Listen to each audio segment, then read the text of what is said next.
देखिए section A का पहला क्वेश्चन है हमारा, a convex lens a of focal length 20 centimetre and a concave lens of focal length 5 centimetre are kept along the same axis with distance d between them.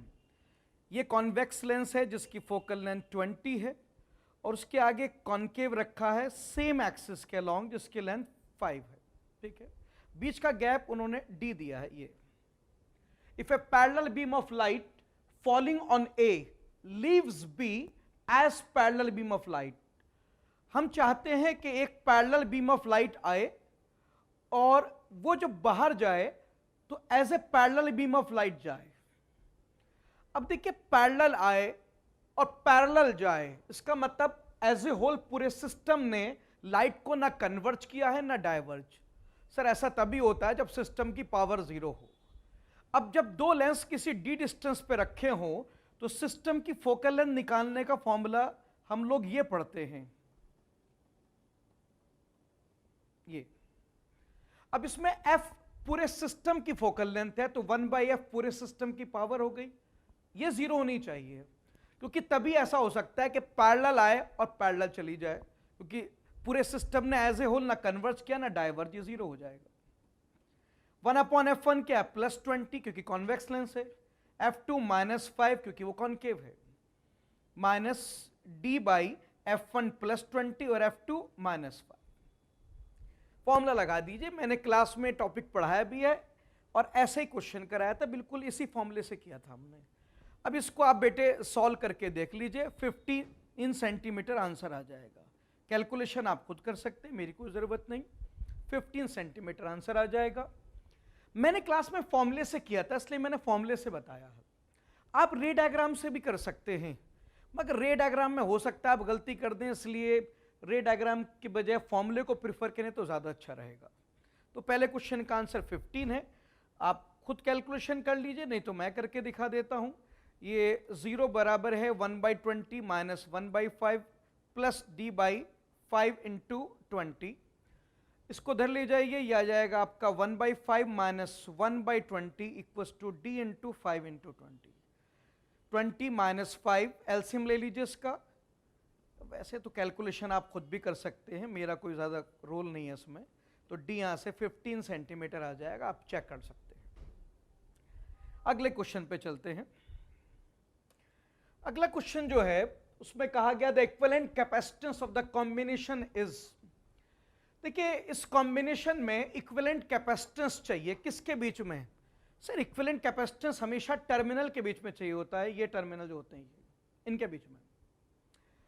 लेकिन अगर हम उस C को देखें, इस वाले C को, इसको देखिए, इसकी जो अपर प्लेट है ये अपर प्लेट इस रास्ते से अपनी ही लोअर प्लेट से कनेक्ट हो गई है।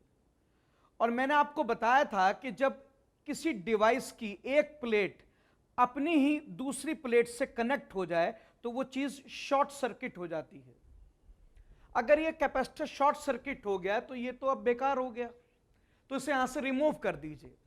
और किसी भी चीज को रिमूव कहां से करते हैं? Nearest junction to next nearest junction. तो ये सर्किट आपका ये बचेगा, ये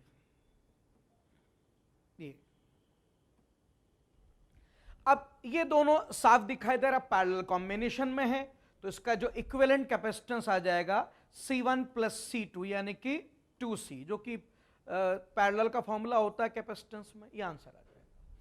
ये क्वेश्चन भी हम क्लास में करते हैं, तो फेमस क्वेश्चन है, पहले भी कई बार आ चुका है। ठीक है, चेक कर लीजिए। मैं थोड़ा सा जल्दी डिस्कस कर रहा हूं क्योंकि आप लोग एग्जाम दे चुके हैं, तो आपका इंटरेस्ट मुझे पता है ज्यादा सॉल्यूशन में नहीं बल्कि आंसर को लेकर ज्यादा है कि आंसर क्या है। नेक्स्ट क्वेश्चन देखते हैं। Find the value of angle of emergence from the prism, refractive index of glass is √3। देखिए लाइट यहां से एंटर हो रही है नॉर्मली। देखिए लाइट जब नॉर्मली एंटर हो तो बेंड नहीं होती, तो यहां तो बेंड नहीं होगी, लाइट बिल्कुल डायरेक्ट एंटर होगी 90 पे। ये क्लास में पढ़ा चुके हैं कि जब लाइट नॉर्मली एंटर होती है तो एंगल ऑफ इंसिडेंस 0 होता है, तो उस वक्त बेंडिंग नहीं होती, 90 पे एंटर कर जाएगी। हाँ, जब लाइट यहां से बाहर निकलेगी अब नॉर्मल के अलोंग नहीं है, अब बेंडिंग होगी उसकी। जिस एंगल पे वो बाहर निकलेगी विद नॉर्मल उसको एंगल ऑफ इमर्जेंस कहेंगे, और जिस एंगल पे वो नॉर्मल पे आई है इस सरफेस पे, इस पॉइंट पर, इसे हम एंगल ऑफ इंसिडेंस कह देंगे, कुछ भी कह दीजिए, इसकी वैल्यू निकाल लेते हैं। ये 60 है तो ये एंगल हो जाएगा आपका 30, अगर ये 30 है तो ये एंगल हो जाएगा आपका 60, यानी कि ये हो जाएगा 30। चेक कर लीजिए सही से। देखिए यहां से कोई बेंडिंग नहीं होगी, सीधे 90 पे लाइट एंटर होगी यहां से, यहां आके जब लाइट मीडियम बदलेगी अब ये बेंड करेगी, बाहर निकलकर जो लाइट इस नॉर्मल से एंगल बनाएगी वो एंगल ऑफ इमर्जेंस होगा, और जो अंदर नॉर्मल से एंगल बना रही है इसे आप कुछ भी नाम दे दीजिए, वैल्यू निकाल लेते हैं। ये 90 है, ये 60, तो ये 30 होगा, क्योंकि टोटल ट्रायंगल के एंगल का सम 180 होता है। ये 30 है, ये 90, तो ये 60 होगा, और अगर ये 60 है तो 30 होना चाहिए, पूरा 90 होता है। तो अंदर लाइट नॉर्मल के साथ 30 बना रही है, बाहर ई बना रही है, तो अंदर से बाहर तक स्नेल्स लॉ लगा दीजिए, n1 sin θ1 equals to n2 sin θ2। अंदर n ग्लास का √3 है और एंगल अंदर का 30 डिग्री है, बाहर एयर है n2 1 और बाहर का एंगल E है, यही हमसे पूछा गया है। sin 30 हाफ होता है, तो ये आ गया sin E, यानी कि E आ गया 60 डिग्री। चेक कर लीजिए, सिंपल सा क्वेश्चन था, कोई डाउट हो तो आप पूछ सकते हैं बाद में।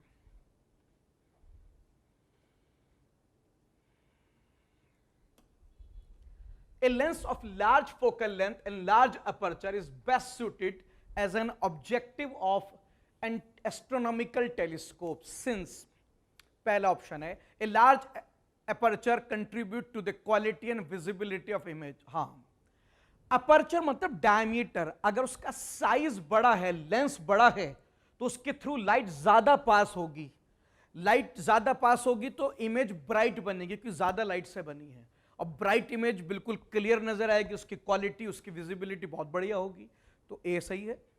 B, a large area of objective ensure better light gathering, वही हम कह रहे हैं, ज्यादा बड़ा एरिया तो ज्यादा लाइट कैप्चर कर लेगा वो, ये भी सही हो गया, बी भी। C, a large aperture provide better resolution, हाँ, क्योंकि आपको पता है जो अब टेलीस्कोप होता है उसका रिजॉल्विंग पावर होता है diameter of objective upon 1.22 lambda, ठीक है, तो resolving power diameter of objective के डायरेक्टली प्रोपोर्शनल है, लार्ज अपर्चर होगा तो रिजॉल्विंग पावर बहुत बढ़िया आएगी, तो हम डी टिक करेंगे, all of the above. The electron concentration in n-type semiconductor is same as hole concentration in p-type semiconductor. An external field is applied across each of them. Compare the current in them. देखिए आपको पता है current का formula आप ये लगा सकते हैं, आपको एक फॉर्मूला पढ़ाया गया था, J equals to sigma E, Ohm's law की एक फॉर्म होती है, और सिग्मा आपको पता है लिखा जा सकता है NE म्यू। अब आई जे को आप आई अपॉन ए लिख दीजिए, इलेक्ट्रिक फील्ड आपने बाहर से लगाई है, एक ही फील्ड लगाई है दोनों पे, दोनों में फील्ड सेम है।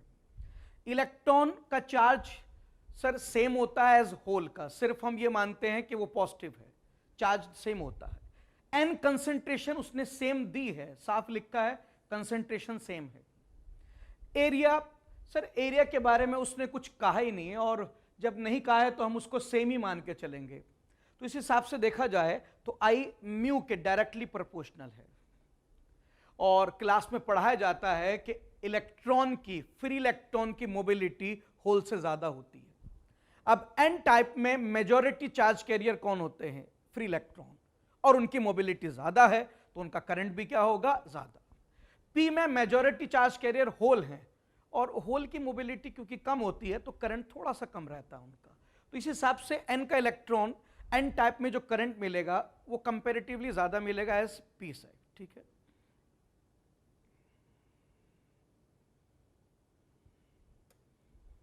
A body's execute simple harmonic motion with frequency n. The frequency of its potential energies. Class की थ्योरी में सब टीचर पढ़ाते हैं कि अगर एसएचएम की फ्रीक्वेंसी n है तो उसकी काइनेटिक एनर्जी और उसकी पोटेंशियल एनर्जी की फ्रीक्वेंसी उसके डबल होती है, दैट इज 2m। ये क्लास की थ्योरी का पार्ट होता है। फिर भी देख लेते हैं, अगर हम एसएचएम का function x equals to a sine omega t लें तो आपको पता है पोटेंशियल जी हाफ के एक्स स्क्वायर के हिसाब से ये आ जाएगी half k a square sine square omega t. ये अब एसएचएम का फंक्शन साइन का फंक्शन है। साइन का ग्राफ जो होता है वो इस तरह से प्लॉट किया जाता है, ये इस तरह से ऐसे, और जो आपका u का फंक्शन आया है वो स्क्वायर का आया है। x साइन का फंक्शन है, साइन का ग्राफ ऐसे प्लॉट होता है, पढ़ते हैं क्लास में। u साइन स्क्वायर का फंक्शन है। सर साइन पे स्क्वायर लग जाएगा तो ये नेगेटिव वाले ग्राफ ऊपर शिफ्ट हो जाएंगे, फिर नेगेटिव में कुछ नहीं आएगा, तो ग्राफ कुछ इस तरह से बन जाएगा, ऐसे बन जाएगा इस तरह से। अब देखो यही ग्राफ है, बस ये नेगेटिव उठ के ऊपर आ गया आपका यहां पर। तो उसका मतलब जितने टाइम में हम यहां से यहां तक पहुंचेंगे उतना ही टाइम में हम यहां से यहां तक पहुंचेंगे। फंक्शन एक ही है, टाइम सेम रहेगा, बस हुआ क्या है कि पोटेंशियल जी में साइन पे स्क्वायर लग गया तो ये ग्राफ नेगेटिव वाला ऊपर शिफ्ट हो गया ऐसे, बस, और ऐसे ये शिफ्ट हो गया होगा ऊपर, बाकी वैल्यूज वही रहेंगी सब। अब इसमें क्या होगा, देखिए फ्रीक्वेंसी का मतलब क्या होता है, नंबर ऑफ साइकिल पर सेकेंड। फ्रीक्वेंसी का मतलब होता है एक सेकंड में कितने साइकिल कंप्लीट करेगा। और साइकिल क्या होता है सर, साइकिल उस पार्ट को कहते हैं जिसके बाद वो चीज दोबारा रिपीट हो जाए। अब यहां देखते हैं कि एक साइकिल का क्या मतलब है। देखिए हमारा फंक्शन यहां से जीरो से ऊपर की तरफ शुरू हुआ था, तो हमारे साइकिल की शुरुआत हुई थी फ्रॉम जीरो इन पॉजिटिव। बताओ ऐसा दोबारा कब होगा सर, ऐसा दोबारा यहां पर होगा जीरो से अगेन पॉजिटिव। हाँ, इस पार्ट को एक साइकिल कहते हैं, ठीक है। अब उधर चले जाओ पोटेंशियल जी में, यहां भी जो शुरुआत हुई है ग्राफ की जीरो से हुई है और पॉजिटिव की तरफ हुई है। ऐसा दोबारा कब होगा सर, यहां पे हो जाएगा ऐसा दोबारा, जीरो से होगी फिर पॉजिटिव की तरफ। तो इसका एक साइकिल ये है, देखो ये इसका एक साइकिल हो गया। अब फर्क देखो, मतलब जीरो से टी टाइम में एसएचएम का एक साइकिल आता है, जबकि उसी जीरो से टी टाइम में आपके पोटेंशियल जी के दो साइकिल आ जाएंगे। इसका मतलब अगर एक सेकंड में इसका एक साइकिल होता है तो उसके दो साइकिल होंगे। और नंबर ऑफ साइकिल पर सेकंड को फ्रीक्वेंसी कहते हैं, तो अगर उसकी फ्रीक्वेंसी n है तो उसकी 2n हो जाएगी। और ये सब मैं ऐसे बता रहा हूं, अदरवाइज मैंने आपको क्लास में ये थ्योरी में पढ़ा दिया था कि एनर्जी काइनेटिक और पोटेंशियल दोनों की फ्रीक्वेंसी एसएचएम की फ्रीक्वेंसी के डबल होती है। बाकी रीजन मैंने बता दिया है डबल क्यों होती है।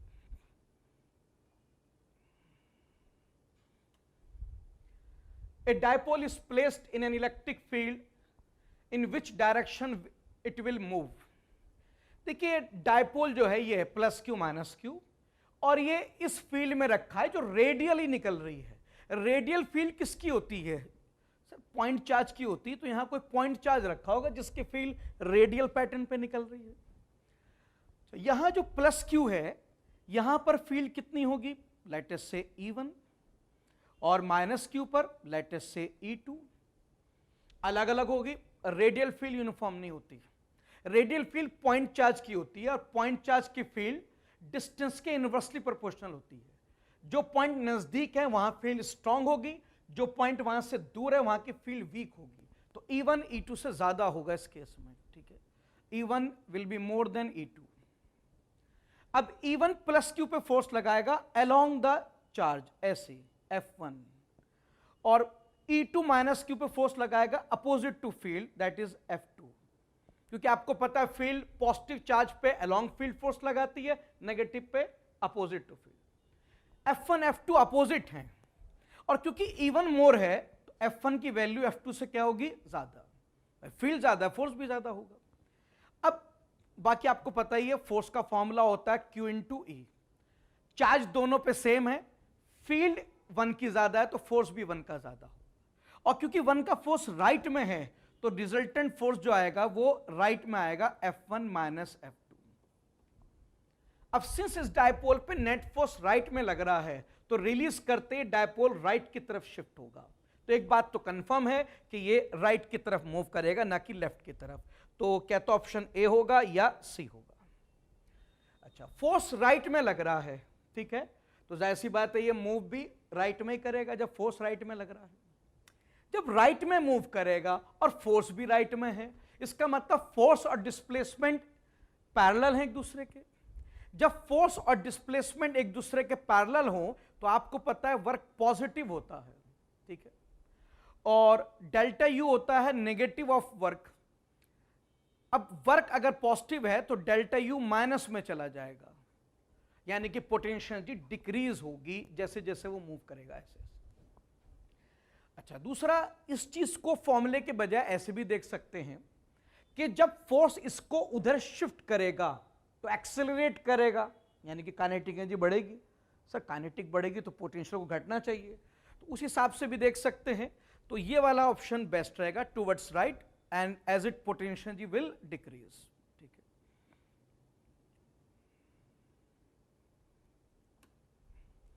An inductor L, capacitor C and resistor R are connected in series to an AC source of voltage V. दिखाई दे रहा है। Potential difference across LCR 40, 10 and 40, ये भी given है। The amplitude of current is 10√2 ampere. Amplitude peak value है ये। The impedance of circuit, इस circuit का impedance क्या होगा? देखिए, आपको पता है टोटल वोल्ट का फॉर्मूला मैंने क्लास में लिखवाया था, अंडर रूट वी आर का square plus V L minus V C का होल स्क्वायर। तो पहले तो आप टोटल वोल्ट निकाल लीजिए यहां से। वी आर कितना है, रेजिस्टर के अक्रॉस वोल्ट कितना है 40, वी एल, एल के अक्रॉस वोल्ट कितना है 40, सी के अक्रॉस 10। तो यहां से आप वैल्यू निकाल लीजिए, 40 का स्क्वायर प्लस 30 का स्क्वायर, तो यहां से टोटल वोल्ट आ गया 50 वोल्ट, टोटल वोल्ट आ गया। अब टोटल वोल्ट को मैं IZ लिख सकता हूं, मगर ध्यान रहे ये सारे वोल्टेज वैल्यूज में गिवन है, फंक्शन में नहीं। और जब खाली वैल्यू दी हो तो वो RMS वैल्यू मानी जाती है। तो ये RMS वोल्ट आए हैं तो मुझे करंट भी RMS चाहिए, ठीक है। 50 वोल्ट RMS करंट क्या होता है, वो पीक वैल्यू है 10√2, उसे √2 से डिवाइड करो तो RMS आ जाएगा। तो यहां से इंपेडेंस 5 ओम आ जाएगा, चेक कर लीजिए। देखो, उसने करंट के बारे में कहा ये एम्पलीट्यूड है, तो ये तो पीक हो गया, लेकिन वोल्टेज के बारे में कुछ नहीं कहा। और जब कुछ ना कहा जाए तो RMS वैल्यू ली जाती है, तो हम ये मानेंगे ये RMS वैल्यू है। अब अगर V RMS है तो I भी RMS रखना पड़ेगा हमें, उसे कन्वर्ट कर लीजिए। RMS होता है पीक वैल्यू अपॉन √2, तो 5 आ जाएगा answer. If E and G respectively denote energy and gravitational constant, then E by G has dimensions of, sir E की डायमेंशन आपको पता है कितनी होती है, F इंटू एस से निकाल सकते हैं। वर्क और एनर्जी की डायमेंशन सेम होती है, या हाफ mv स्क्वायर से निकाल लीजिए। डायमेंशन किसी से भी निकाली जा सकती है। हाफ डायमेंशनलेस पैरामीटर है, मास की डायमेंशन m और वेलोसिटी की LT -1 होती है। तो एनर्जी की डायमेंशन ये होती है। G की नहीं याद है तो इस फॉर्मूले से निकाल लीजिए, F equals to G m1 m2 by r square. Force होता है मास इंटू एक्सेलेरेशन, मास की डायमेंशन m होती है, एक्सेलेरेशन की LT -2। G m1 m2 की m स्क्वायर हो गई, और r डिस्टेंस L है उसकी डायमेंशन हो गई L स्क्वायर। तो यहां से अगर आप G की डायमेंशन निकालें तो m-1 L क्यूब और t की पावर -2 आ जाएगा। चेक कर लीजिए, किसी भी फॉर्मूले से निकाल सकते हैं, डायमेंशन सबसे सेम आती है। अब हमें क्या चाहिए, हमें E बाई G चाहिए, तो E और G को डिवाइड कर दीजिए। अब आप इसे डिवाइड करके देख सकते हैं कितना आ जाएगा,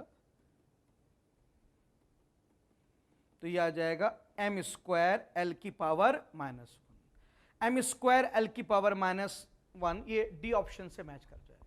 T तो है ही नहीं, तो T की पावर 0 हो गया, T तो कैंसिल हो गया ना ऊपर नीचे से, ठीक है।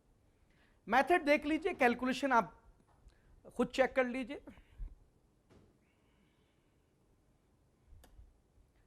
For a plane electromagnetic wave propagating in x direction, which one of the following combination give the correct possible direction of field? Electric field and magnetic field. देखिए मैंने आपसे कहा है किसी भी इलेक्ट्रोमैग्नेटिक वेव में light, electric field and magnetic field तीनों एक दूसरे के परपेंडिकुलर होते हैं। लाइट पॉजिटिव एक्स में है, अगर लाइट पॉजिटिव एक्स में है तो आपकी फील्ड, इलेक्ट्रिक फील्ड और मैग्नेटिक फील्ड वो वाईजेड प्लेन में होगी, क्योंकि तीनों परपेंडिकुलर होते हैं ना। तो अगर लाइट एक्स में जा रही है तो बाकी दो फील्ड आपकी इसके परपेंडिकुलर होंगी ना, वाईजेड प्लेन में होंगी, और वो आपस में ही परपेंडिकुलर होंगी। तो एक बात तो क्लियर हो गई, सिंस लाइट एक्स में जा रही है तो electric field, magnetic field YZ plane में होनी चाहिए। दूसरा, वाईजेड प्लेन के अंदर भी इलेक्ट्रिक फील्ड, मैग्नेटिक फील्ड आपस में भी परपेंडिकुलर होती हैं, तो उनका डॉट प्रोडक्ट जीरो होना चाहिए। अब आप देख लो किसका डॉट प्रोडक्ट जीरो आएगा। वैसे तो एक डायरेक्ट पहचान बता देता हूं, परपेंडिकुलर वेक्टर में जो आप किसी का भी वो देखते हैं उसके अंदर डॉट प्रोडक्ट देखना चाहे डॉट प्रोडक्ट देख लें। यह ध्यान रखना वैल्यूज इसमें इक्वल होती हैं और जो आपके साइन है वो बीच वाला एक साइन कोई अपोजिट होता है हमेशा। जैसे पहले ऑप्शन को देखो, माइनस जे प्लस के डॉट माइनस जे माइनस के। अब आपको पता है डॉट प्रोडक्ट कैसे लेते हैं, जे कोफिशिएंट को जे कोफिशिएंट से मल्टीप्लाई करो, -1 इंटू -1, प्लस के कोफिशिएंट को के कोफिशिएंट से मल्टीप्लाई करो, 1 इंटू -1। ये आ गया 1, ये आ गया -1, दैट इज 0। पहला ऑप्शन ही सही हो गया। दूसरा क्या जरूरत है, पहला ऑप्शन सही हो गया, बात खत्म हो गई। सही ना होता फिर अगले पे जाते हैं हम, ठीक है। तो ये तो डायरेक्शन से देखना है, इसमें कोई वैल्यू निकालने की जरूरत नहीं किसी को।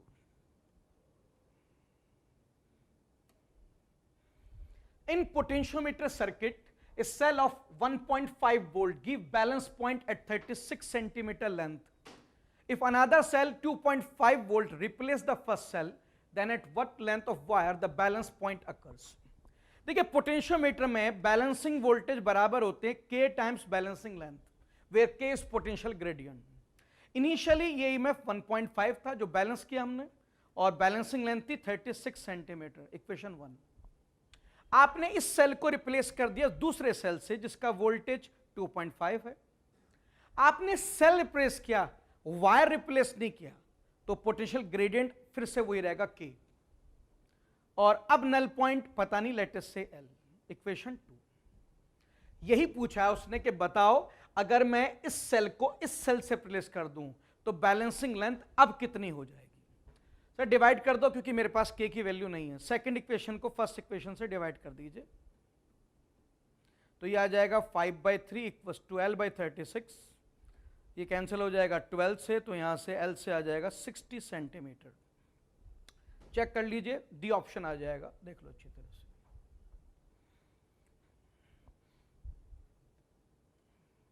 मैंने आपसे कहा मैं जल्दी जल्दी कर रहा हूं ताकि आपको जल्दी जल्दी आंसर मिल सके। A small block slide down on a smooth incline starting from rest at t equals to 0. Let S1 be distance traveled from n-1 to n. Sir n-1 to n का मतलब होता है nth सेकेंड, तो S1 distance है nth second में, ठीक है। Then the ratio Sn divide by Sn plus 1। देखिए डिस्प्लेसमेंट इन nth सेकेंड का फॉर्मूला ये होता है डायरेक्ट, आप इसे लगा दीजिए। स्टार्टिंग फ्रॉम रेस्ट लिखा है तो इनिशियल स्पीड तो 0 हो गई, तो यहां से Sn की वैल्यू आ गई आपकी Sn equals to half 2n-1 into a, equation 1। अब अगर आप n की जगह n+1 पुट कर देंगे तो फिर फॉर्मूले में भी n की जगह n+1 पुट करना पड़ेगा। भाई ये फॉर्मूला जो है डिस्प्लेसमेंट इन nth सेकेंड का है, तो इसलिए वहां n आता है। अगर आपको डिस्प्लेसमेंट चाहिए n+1th सेकेंड में तो n की जगह n+1 रख दीजिए। अब दोनों को डिवाइड कर दीजिए क्योंकि उसने आपसे रेशियो पूछा है। a/2 से a/2 कैंसिल हो जाएगा, ये इस तरह से आ जाएगा आपका। अब इसको नीचे वाले को आप सॉल्व कर लीजिए तो 2n+1 आ जाएगा। चेक कर लीजिए, देखो ऊपर तो पहले से सॉल्व, नीचे को सॉल्व करना, ब्रैकेट ओपन कर दीजिए, 2n+1 आ जाएगा, तो आंसर ए आ गया। चेक कर लीजिए। बेटे मैं जल्दी जल्दी कर रहा हूं ताकि आपको जल्दी जल्दी आंसर मिल सके, क्योंकि मुझे पता है सॉल्यूशन में आप ज्यादा इंटरेस्टेड नहीं हैं। A parallel plate capacitor has a uniform electric field E in the space between the plates, plate के बीच में इलेक्ट्रिक फील्ड E है. If the distance between plate is D and area is A, the energy stored in the capacitor is. देखिए capacitor की दो plate हैं जिसका area A है और गैप D है. अब इस रीजन में इलेक्ट्रिक फील्ड E है, उसे एनर्जी चाहिए. ठीक, देखिए आपको पता है एनर्जी डेंसिटी का फॉर्मूला होता है half epsilon not E square. Half epsilon not E square energy density का फॉर्मूला होता है, यानी कि एनर्जी पर यूनिट वॉल्यूम, जिसे स्मॉल यू कहते हैं. अब अगर मैं इस एनर्जी डेंसिटी को वॉल्यूम से मल्टीप्लाई कर दूं तो टोटल एनर्जी आ जाएगी कैपिटल यू. और कैपेसिटर की जो वॉल्यूम है सर वो होगा एरिया इंटू सेपरेशन. भाई प्लेट का एरिया ए, एरिया को सेपरेशन से मल्टीप्लाई करो, ये स्पेस का वॉल्यूम आ जाएगा. इलेक्ट्रिक फील्ड बीच में तो है तो वॉल्यूम भी इसी पार्ट का चाहिए बस. तो आंसर कौन सा आ जाएगा हमारा? बी आ जाएगा. चेक कर लीजिए.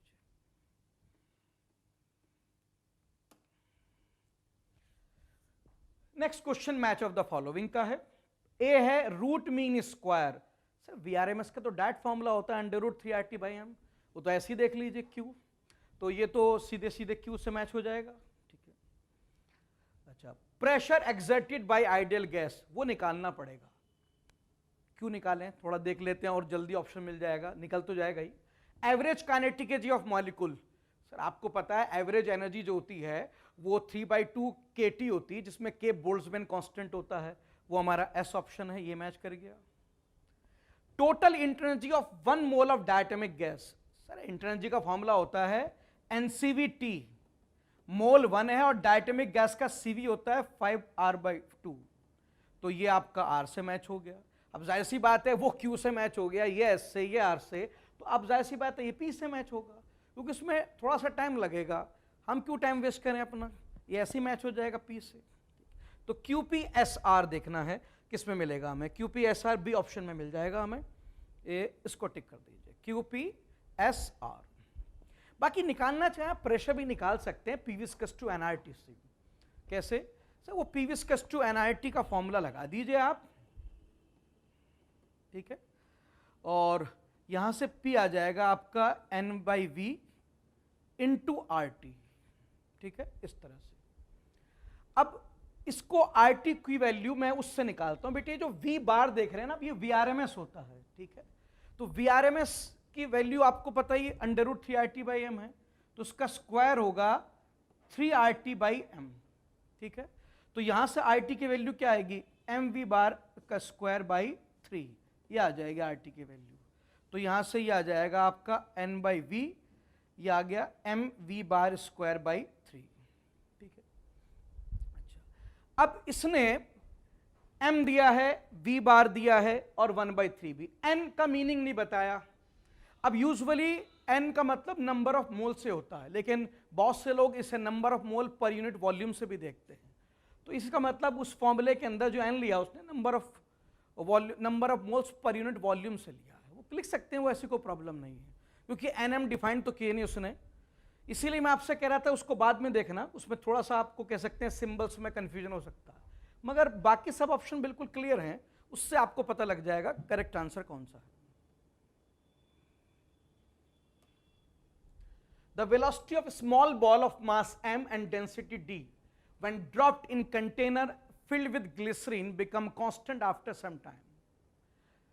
If the density of glycerine is d/2, then viscous force will be. देखिए एक बॉल है जो कि लिक्विड में डुबो दी गई है. सर लिक्विड में नीचे mg लगेगा उसका वेट, ऊपर बाइंस लगेगा, बाइंस फोर्स, और क्योंकि बॉडी नीचे आ रही है तो अपोज करने के लिए विस्कस फोर्स ऊपर लगेगा, और इसके अलावा कोई और फोर्स नहीं लगता लिक्विड में. लिखा है वेलोसिटी कांस्टेंट हो गई है. वेलोसिटी कांस्टेंट तब होगी जब नेट फोर्स 0 होंगी, यानी कि अपवर्ड फोर्स डाउनवर्ड फोर्स को बैलेंस करेंगे. बाइंस फोर्स का फॉर्मूला क्या होता है? ρVg, और जो रो है वो बॉडी की डेंसिटी के हाफ दिया है. बॉडी की डेंसिटी d है और लिक्विड की डेंसिटी d/2 है. अब बाइंसी में रो डेंसिटी ऑफ लिक्विड होती है, वो बॉडी के हाफ है. अब d किसकी डेंसिटी है? बॉडी की डेंसिटी इंटू वॉल्यूम, बॉडी का मास, तो तो बायंसी हो गया mg/2। तो यहां पर बायंसी की वैल्यू पुट कर दीजिए, mg/2 plus viscous force equals to mg। तो यहां से विस्कस फोर्स की वैल्यू आ गई mg/2।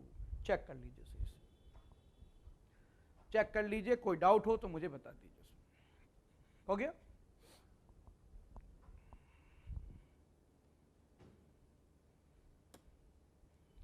A radioactive nucleus XAZ undergo spontaneous decay in sequence। देखिए पहले वाले में Z एक कम हो गया है, एटॉमिक नंबर एक कम किस में होता है? पॉजिटिव बीटा डीके में। पॉजिटिव बीटा डीके में एटॉमिक नंबर 1 से कम होता है, नेगेटिव बीटा में एटॉमिक नंबर 1 से बढ़ जाता है, और अल्फा डीके में एटॉमिक नंबर 2 से कम हो जाता है। ये रूल्स मैं आपको बता चुका हूं, ठीक है। अब देखिए यहां पर पहले एटॉमिक नंबर Z से Z-1 हुआ, यानी कि यहां पर क्या निकला होगा? प्लस बीटा निकला होगा। फिर एटॉमिक नंबर 2 से कम हुआ है तो अल्फा निकला होगा यहां पर। फिर एटॉमिक नंबर एक बढ़ गया, Z-3 से Z-2 हो गया, एक बढ़ गया तो नेगेटिव बीटा निकला होगा। ये क्लास की थ्योरी में पढ़ा दिया जाता है। तो ऑप्शन कौन सा हो जाएगा? बी हो जाएगा। चेक कर लीजिए।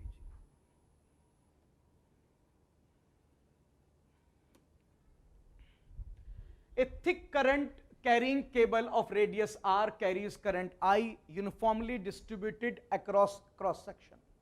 केबल एक तरह का सॉलिड सिलेंडर होता है, तो आप इसे सॉलिड सिलेंडर मानिए, और इस सॉलिड सिलेंडर में करंट I फ्लो कर रहा है। Variation of B with the distance will be. पहली बात तो ये कि सिंस केबल एक सॉलिड सिलेंडर है, तो सॉलिड सिलेंडर में मैग्नेटिक फील्ड का ग्राफ मैं आपको क्लास में बताता हूं, कौन सा आता है? बी आता है। फिर भी आप फॉर्मूले से निकालिए। Inside the cable magnetic field का फॉर्मूला होता है म्यू0 IR अपॉन 2 पाई रेडियस का होल स्क्वायर। तो इनसाइड आप देखेंगे बी आर के डायरेक्टली प्रोपोर्शनल होता है। जैसे जैसे आर बढ़ेगा बी बढ़ेगा, जैसे आप यहां देख रहे हैं आर बढ़ रहा है बी बढ़ रहा है, ठीक है। और बाहर निकलने से, केबल जब बाहर निकल जाएंगे आप, तो बाहर आउटसाइड मैग्नेटिक फील्ड का फॉर्मूला होता है म्यू0 I अपॉन 2 पाई आर। यहां आउटसाइड में मैग्नेटिक फील्ड डिस्टेंस के इनवर्सली प्रोपोर्शनल होती है। जैसे जैसे डिस्टेंस बढ़ेगा फील्ड घटेगी। तो आप देखो बाहर जैसे जैसे डिस्टेंस बढ़ रहा है फील्ड घट रही है आपका। तो इसमें बी ऑप्शन होगा। और ये क्लास की थ्योरी का पार्ट है, फॉर्मूले लगाने की भी जरूरत नहीं। हर टीचर क्लास में ये आपको ग्राफ बनवाता है, तो ग्राफ अगर पहले से याद है तो डायरेक्ट टिक कर दीजिए, नहीं तो फॉर्मूले से निकाल लीजिए। A particle is released from height s from the surface of earth। एक हाइट s से हमने पार्टिकल रिलीज किया है, ठीक है। यानी कि रिलीज किया तो इनिशियल स्पीड तो 0 ही हो गई। At a certain height its kinetic energy is 3-4 time its potential energy. किसी इंस्टेंट पर, लेट अस से ये इंस्टेंट यहां पर है, यहां पर जो काइनेटिक एनर्जी है वो कितनी है? वो पोटेंशियल एनर्जी के 3 टाइम्स है। मान लेते हैं ये हाइट कितनी है? h। तो ये हाइट कितनी हो जाएगी? s minus H. अच्छा ये बताओ यहां पे जो काइनेटिक एनर्जी आई होगी किसकी वजह से आई होगी? Loss in potential energy. जितना यहां से यहां तक पोटेंशियल एनर्जी में लॉस होगा वही तो काइनेटिक एनर्जी में कन्वर्ट होगा। तो यहां से यहां तक पोटेंशियल एनर्जी में कितना लॉस हुआ है? सर वो हुआ है mg(s माइनस एच। वो 3 टाइम्स है उस पोटेंशियल एनर्जी के जो अब है। एट प्रेजेंट इसकी हाइट h है, तो एट प्रेजेंट इसकी पोटेंशियल एनर्जी कितनी हो गई? ये हो गई आपकी mgh। तो यहां से h आप निकाल लीजिए, तो ये आ गया आपका s/4। mg तो कैंसिल ही हो गया, h की वैल्यू s/4 आ गई है। तो हाइट तो पता लग गई हमें। क्या चाहिए? स्पीड मिल जाएगी। स्पीड भी काइनेटिक एनर्जी जो है आपकी वो हाफ mv² लिख सकता हूं, स्पीड चाहिए। और पोटेंशियल एनर्जी है 3 mg, 3 times potential energy. Potential energy mgh, h की वैल्यू अभी आई s/4। 2 से ये 2 कैंसिल हो जाएगा, तो यहां से v आ जाएगा √3gs/2, ठीक है। तो सी ऑप्शन आ जाएगा। चेक कर लीजिए सही से। हाइट आ गई, वेलोसिटी आ गई है, चेक कर लीजिए।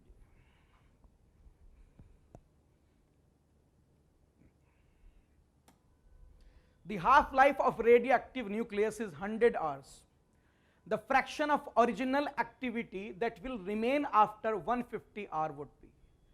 देखिए फाइनल एक्टिविटी जो है वो होती है इनिशियल एक्टिविटी डिवाइड बाय 2 की पावर n, और n क्या है, n है number of half life, total time divide by half life. Time जो है 150 आवर हुआ है और हाफ लाइफ 100 है, तो यहां से ये आ गया 3/2। तो फाइनल एक्टिविटी हो गई इनिशियल एक्टिविटी 2 की पावर 3/2। इनिशियल एक्टिविटी को नीचे ले जाइए तो ये क्या आ जाएगा, final activity upon initial activity, basically fraction of activity आ गया जो पूछ रहा है आपसे। कितना आ गया, 1/2 की पावर 3/2। सर 2 की पावर 3/2 को लिख सकता हूं 2 इंटू 2 की पावर हाफ, और इसको मैं √2 लिख सकता हूं, तो ए ऑप्शन आ जाएगा, चेक कर लीजिए। 3/2 को ब्रेक कर सकते हैं ना, आपको पता है प्रॉपर्टी होती है कि किसी का बेस अगर सेम है, ठीक है, तो आप इसको ऐसे लिख सकते हैं, ऐसे, ये प्रॉपर्टी आप पढ़ते हैं 9th 10th में। अब 2 की पावर 3/2 को मैं ऐसे लिख सकता हूं 1 + 1/2, 3/2 का मतलब 1 + 1/2 हो गया, ठीक है। अब यहां से इसको हम ब्रेक कर सकते हैं। अच्छा मैं ऐसे करके दिखा रहा हूं, वरना ये तो बहुत इजी काम है, ये तो बहुत इतना इजी टर्म है कि आदमी देख के बता सकता है क्या है, ठीक है। या आप ऐसे भी समझ सकते हैं कि 2 की पावर 3/2 का मतलब है 2 की पावर हाफ का 3 टाइम्स। तो अब आप √2 को 3 टाइम्स मल्टीप्लाई कर दीजिए, आप खुद देख लीजिए 2√2 आ जाएगा। बड़ी इजी सी चीज़ है, मैंने एक्सप्लेन कर दिया, ज़रूरत नहीं थी, आदमी को देख के पता लग रहा है कि किसकी वैल्यू है, 2√2 की वैल्यू है।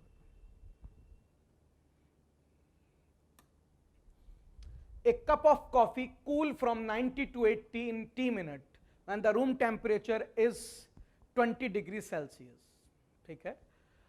देखिए according to Newton's law of cooling हम -dt/dt को लिख सकते हैं kT - T0। dt है change in temperature, final minus initial, 90 से 80 गए हो। टाइम कितना दिया है t, k कांस्टेंट पता नहीं। T क्या है, बॉडी का एवरेज टेम्परेचर, 90-80 का एवरेज 85 है, और T0 रूम टेम्परेचर है 20, तो यह आ जाएगा आपका 10/T = K × 65, that's is equation 1, ठीक है। ये एक बार न्यूटन्स लॉ ऑफ कूलिंग लगा दिया। आगे पढ़ते हैं। The time taken by similar cup, similar का मतलब अगेन कांस्टेंट के वही रहेगा, to cool from 80 to 60 at a room temperature same at 20 will be, मतलब ये प्रोसेस दूसरे कप के लिए रिपीट करना है, मगर वो कप है सेम ही, तो कांस्टेंट सेम रहेंगे, और रूम भी सेम है तो रूम टेम्परेचर भी सेम रहेगा। बस फर्क इतना है, इस बार मुझे 90 से 80 नहीं जाना, 80 से 60 जाना है। तो dt चेंज इन टेम्परेचर कितना आएगा, फाइनल माइनस इनिशियल। टाइम पता नहीं, लेट अस से t', k वही रहेगा। t एवरेज टेम्परेचर है, 80 और 60 का एवरेज 70 होता है। T0 रूम टेम्परेचर 20, तो ये आ गया 20/t' equals to k × 50, this is equation 2। वो इक्वेशन 1 आ गई, तो ये इक्वेशन 2 आ गई। अब आप 1 को 2 से क्या कर दीजिए, डिवाइड कर दीजिए, 1 को 2 से, तो ये आ जाएगा 10/t / 20/t', k × 65 × k × 50, यह आ जाएगा t'/2 इक्वल्स टू 13/10, तो बेटा यहां से आ जाएगा 2t, तो ये t' आ जाएगा आपका 13t/5, चेक कर लीजिए। कैलकुलेशन आप देख लेना बेटे, मेथड में आपको बता रहा हूं, देख लीजिए अच्छी तरह से। कैलकुलेशन आप चेक कर लेना, ऐसे क्वेश्चन क्लास में हम खूब करते हैं न्यूटन्स लॉ ऑफ कूलिंग पर। The escape velocity from Earth's surface is v. The escape velocity from the surface of another planet having radius 4 times that of Earth and same mass density. देखिए escape velocity का जो formula है वो होता है आपका √2gm/r, मगर इस क्वेश्चन में मास का कोई जिक्र नहीं, डेंसिटी का जिक्र है, तो मास को लिख सकते हैं डेंसिटी इंटू वॉल्यूम, और प्लैनेट स्फेरिकल है तो आप इसे स्फीयर का फॉर्मूला यूज कर लीजिए। तो यहां से एस्केप वेलोसिटी आ जाएगी r × 8g ρ π/3, चेक कर लीजिए सही से। देखिए ये r है, r क्यूब को कैंसिल करेगा r स्क्वायर से, r स्क्वायर रूट के बाहर आ जाएगा r। ये अब अर्थ की एस्केप वेलोसिटी v है, ठीक है, ये फॉर्मूला लगा दीजिए आप। दूसरे प्लेनेट की निकालनी है, दूसरे प्लेनेट में क्या अलग होगा सर? 8 तो सेम रहेगा, 3 सेम रहेगा, g यूनिवर्सल कांस्टेंट है वो सेम रहेगा, पाई सेम रहेगा, डेंसिटी दी है कि सेम है, तो रूट का टर्म तो पूरा सेम रहेगा। हाँ, रेडियस के बारे में कहा गया कि वो 4 टाइम्स है, तो v r के डायरेक्टली प्रोपोर्शनल है। आप r को 4 टाइम्स करेंगे तो v भी 4 टाइम्स हो जाएगा, तो सीधे सीधे 4v लिख दीजिए, सॉल्व करने की क्या जरूरत है। Waterfall from height 60 meter at the rate 15 kg per second to operate from turbine. The losses due to friction is 10% of input energy. देखिए पानी जो है h हाइट से गिरेगा, जब पानी h हाइट से गिरेगा तो आपको कितनी पोटेंशियल एनर्जी मिलेगी? mgh। जब पानी h हाइट ऊपर से नीचे आएगा तो mgh पोटेंशियल एनर्जी घटेगी, वही पोटेंशियल एनर्जी जो घटेगी मैं इलेक्ट्रिकल में कन्वर्ट करूंगा टरबाइन से।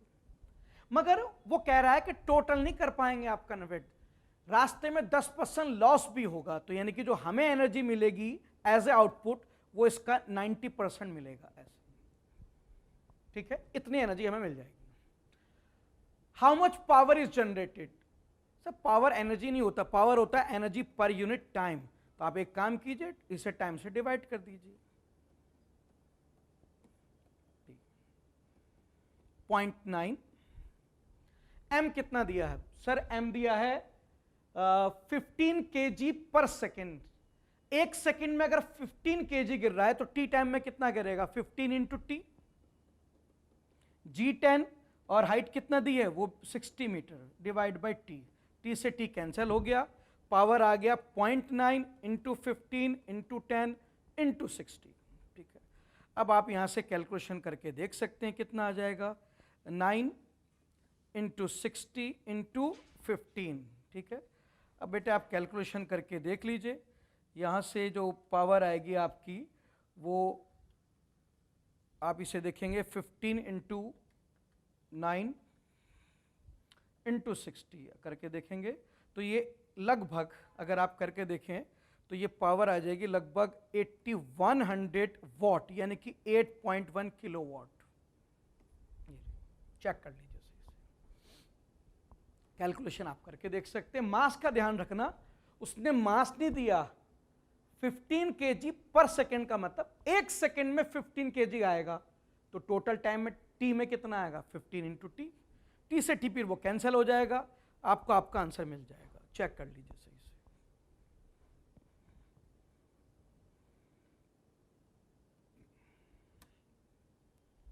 A capacitor of capacitance C is connected across AC source of voltage V, given by V equals to V naught sin omega t.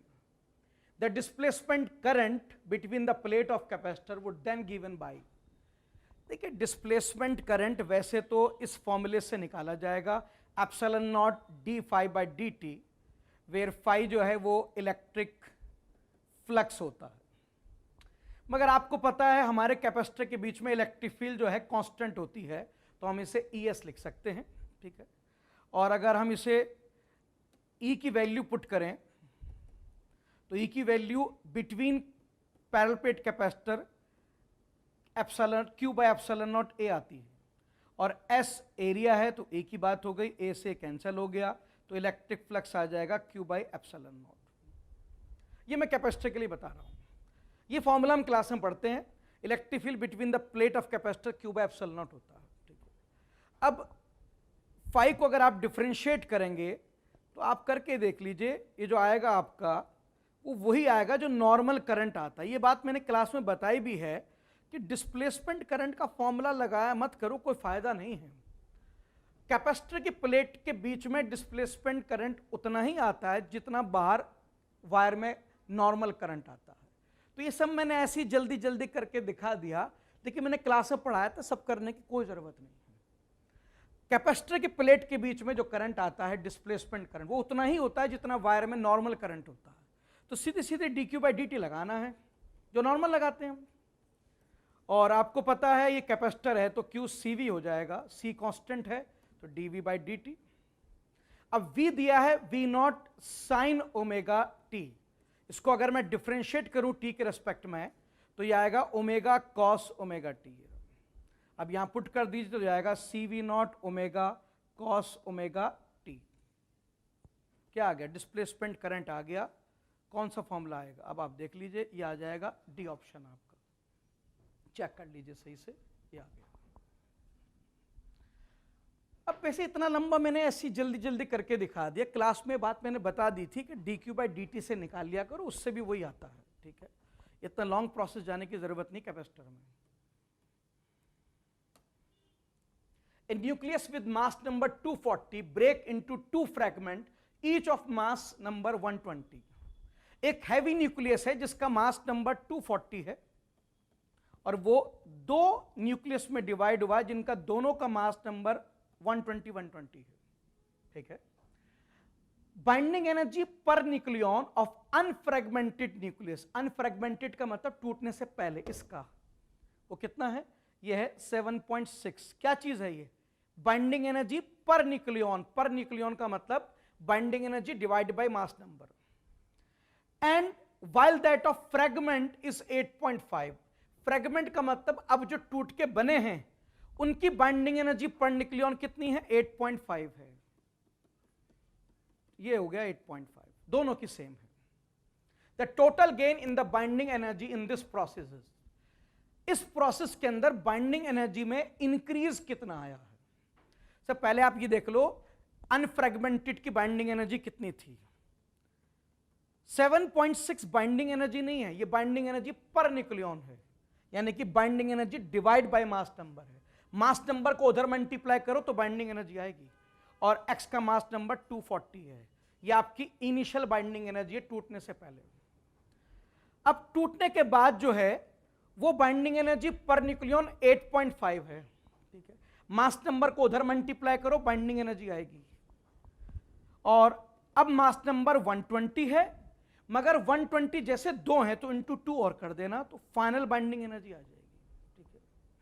ये final हो गई, वो इनिशियल। आपको इंक्रीज निकालना है तो चेंज निकाल लीजिए, फाइनल माइनस इनिशियल।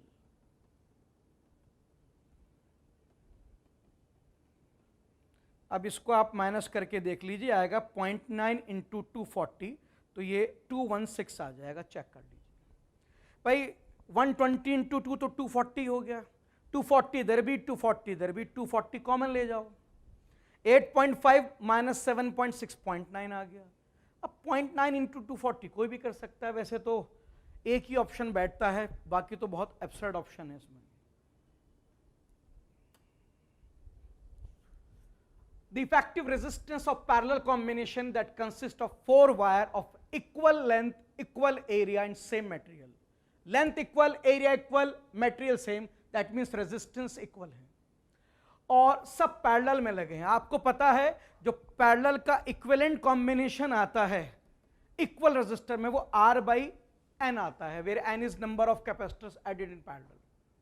अगर सारे R बराबर हैं तो पैरेलल में जो इक्विवेलेंट R आता है वो R/N आता है, यानी कि यहां पे 4 लगे हैं तो R/4 आएगा, जिसका वैल्यू 0.25 दिया है, यानी कि एक R 1 ओम का होगा।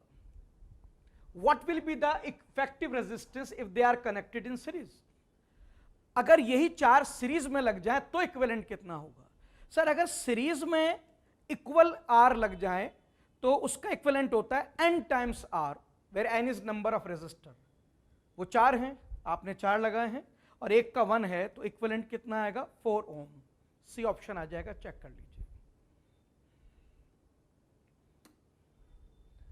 A spring is stretched by 5 centimeter by a force of 10 Newton। 10 Newton force से स्प्रिंग स्ट्रेच हुआ 5 सेंटीमीटर, तो F इक्वल टू KX से F10 रख दीजिए, X 0.05, तो यहां से K आ जाएगा 200। The time period of oscillation when a mass of 2 kg is suspended by, देखिए टाइम पीरियड का डायरेक्ट फॉर्मूला होता है हमारे पास 2 pi under root m by k spring mass में, 2 इंटू पाई 3.14 मास 2 है और K 200 है, तो यहां से ये आ गया आपका 6.28 डिवाइड बाई 10 यानी कि 0.628 सेकेंड। सी ऑप्शन आ जाएगा, चेक कर लीजिए सही से, देख लो अच्छी तरह, कोई डाउट हो बता दीजिए। ये तो सिंपल से क्वेश्चन है, कुछ ज्यादा मुश्किल नहीं, हाँ कैलकुलेशन ज्यादा है। Two charge spherical conductor radius R1 and R2 are connected by thin wire. दो कंडक्टर हैं जिन्हें मैंने कनेक्ट कर दिया है, कर दो कनेक्ट, इसका चार्ज Q1, इसका Q2, इसका रेडियस R1, इसका R2। Then the ratio of surface charge density sigma 1 by sigma 2 is, मेरे पास दो चार्ज स्फेयर हैं, मैंने इन्हें वायर से कनेक्ट कर दिया है, तो बताइए इनकी सरफेस चार्ज डेंसिटी क्या होगी। सर जब दो बॉडीज कनेक्ट हो जाती हैं तो उनके पोटेंशियल इक्वल हो जाते हैं, तो V1 V2 के बराबर हो जाएगा। इसका पोटेंशियल होगा KQ1 बाई R1 और इसका होगा KQ2 अपॉन R2। K से K कैंसिल हो गया। Q1 को लिख सकता हूं सिग्मा 1 इंटू 4 पाई R1 स्क्वायर, चार्ज होता है charge density into area upon R1, और Q2 को लिख सकता हूं चार्ज डेंसिटी इंटू एरिया, उसका एरिया। तो यहां से सिग्मा 1 बाई सिग्मा 2 आ गया R2 बाई R1। चेक कर लीजिए सही से, चेक कर लो, कोई डाउट हो बता देना, कुछ नहीं करना, सीधे सीधे पोटेंशियल इक्वेट कर दीजिए, आंसर आ जाएगा। हाँ फॉर्मूला Q के टर्म्स में है तो Q को लिख दीजिए सिग्मा इंटू एरिया, वहां से सिग्मा निकल जाएगा। An electromagnetic wave of wavelength lambda is incident on a photosensitive surface of negligible work function। ये कह रहा मेरे पास एक वेव है जो मैंने एक फोटोसेंसिटिव सरफेस पे डाली है, वेव की वेवलेंथ लैम्डा है और सरफेस का वर्क फंक्शन 0 है। सर जब लाइट या कोई भी वेव किसी मेटेलिक सरफेस को हिट करती है तो उसमें से फोटो इलेक्ट्रॉन्स बाहर आते हैं, ठीक है, और जो फोटो इलेक्ट्रॉन्स बाहर आते हैं उनकी मैक्सिमम काइनेटिक एनर्जी का फॉर्मूला होता है Hc बाई लैम्डा माइनस 5। ये हमने फोटो इलेक्ट्रिक इफेक्ट में पढ़ा है, ठीक है। अच्छा आगे पढ़ते हैं। If m is the mass of photo electron emitted, जो इलेक्ट्रॉन इमिट हुए हैं अगर उसका मास m है, then de Broglie wavelength lambda d. Sir आपको पता है कि जब कोई पार्टिकल मूव करता है तो उसके पास एक मैटर वेव एसोसिएट हो जाती है जिसे हम डी ब्रॉगली वेव कहते हैं। अब पहले इस क्वेश्चन को समझ लीजिए, हमारे पास एक इलेक्ट्रोमैग्नेटिक वेव है वेवलेंथ लैम्डा की, हमने उसे एक मेटेलिक सरफेस पे हिट किया जिसका वर्क फंक्शन 0 था। ऐसा करने से इलेक्ट्रॉन बाहर आए जिनकी काइनेटिक एनर्जी का फॉर्मूला ये होता है। इससे हम काइनेटिक एनर्जी निकाल सकते हैं उस मूविंग इलेक्ट्रॉन की। फाई 0 दे रखा है, काइनेटिक एनर्जी का फॉर्मूला होता है p स्क्वायर बाई 2m, तो यहां से मैं मोमेंटम निकाल सकता हूं उस इलेक्ट्रॉन का, इसका। और अगर इलेक्ट्रॉन का मोमेंटम p है तो आपको पता है डी ब्रॉगली वेवलेंथ का फॉर्मूला होता है h अपॉन मोमेंटम, तो मैं यहां से इसको लिख सकता हूं lambda d equals to h upon momentum. Momentum कितना आया था अभी देखा आपने, under root 2mhc upon lambda. आप इस टर्म को ऊपर ले जाइए तो यह आ जाएगा आपका term under root h lambda upon 2mhc। Root में ऑप्शन नहीं, स्क्वायर में, दोनों साइड स्क्वायर कर दीजिए ताकि ऑप्शन मैच कर सकें। तो यहां से लैम्डा की जो वैल्यू आएगी वो आएगी 2mc लैम्डा डी का स्क्वायर अपॉन h। अब देखो ऐसा कोई ऑप्शन है हमारे पास तो बताओ, लैम्डा की वैल्यू 2mc h अपॉन ये आ गया, ऑप्शन चेक कर लीजिए, बी ऑप्शन मैच कर गया है, देख लो अच्छे से। 2mc लैम्डा डी का स्क्वायर अपॉन h, किसकी वैल्यू आ गई, लैम्डा की, चेक कर लो, हमने वही निकाली है, देख लीजिए अच्छी तरह से।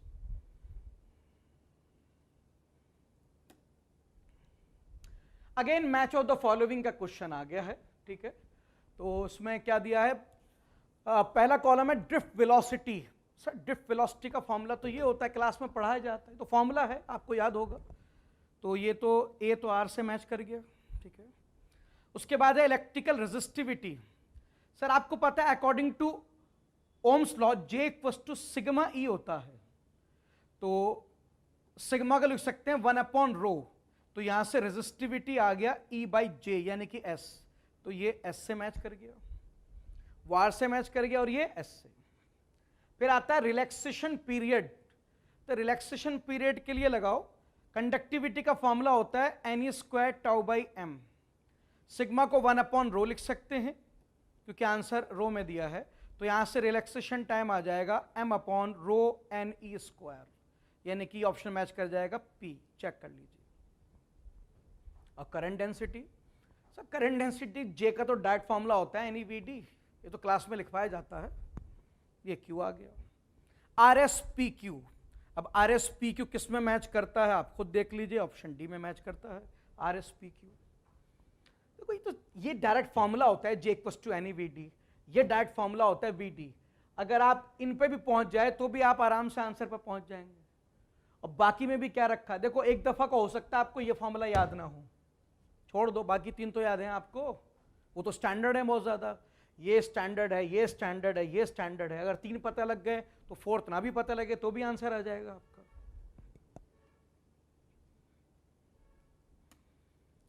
Polar molecules are the molecules, देखिए पोलर मॉलिक्यूल हम फिजिक्स में तो पढ़ते नहीं, केमिस्ट्री में पढ़ाया जाता है। पोलर मॉलिक्यूल उन्हें बोलते हैं जिसके पास परमानेंट मैग्नेटिक डायपोल मोमेंट हो। ये थ्योरेटिकल क्वेश्चन है, जिसको मालूम है उसे मालूम है, इसमें कोई दिमाग तो लगाना नहीं आपको, ठीक है। An infinitely long straight conductor carries a current 5 ampere, ये वाला ये इनफाइनाइट करंट कैरिंग वायर है जिसमें करंट है 5 एम्पियर, ठीक है।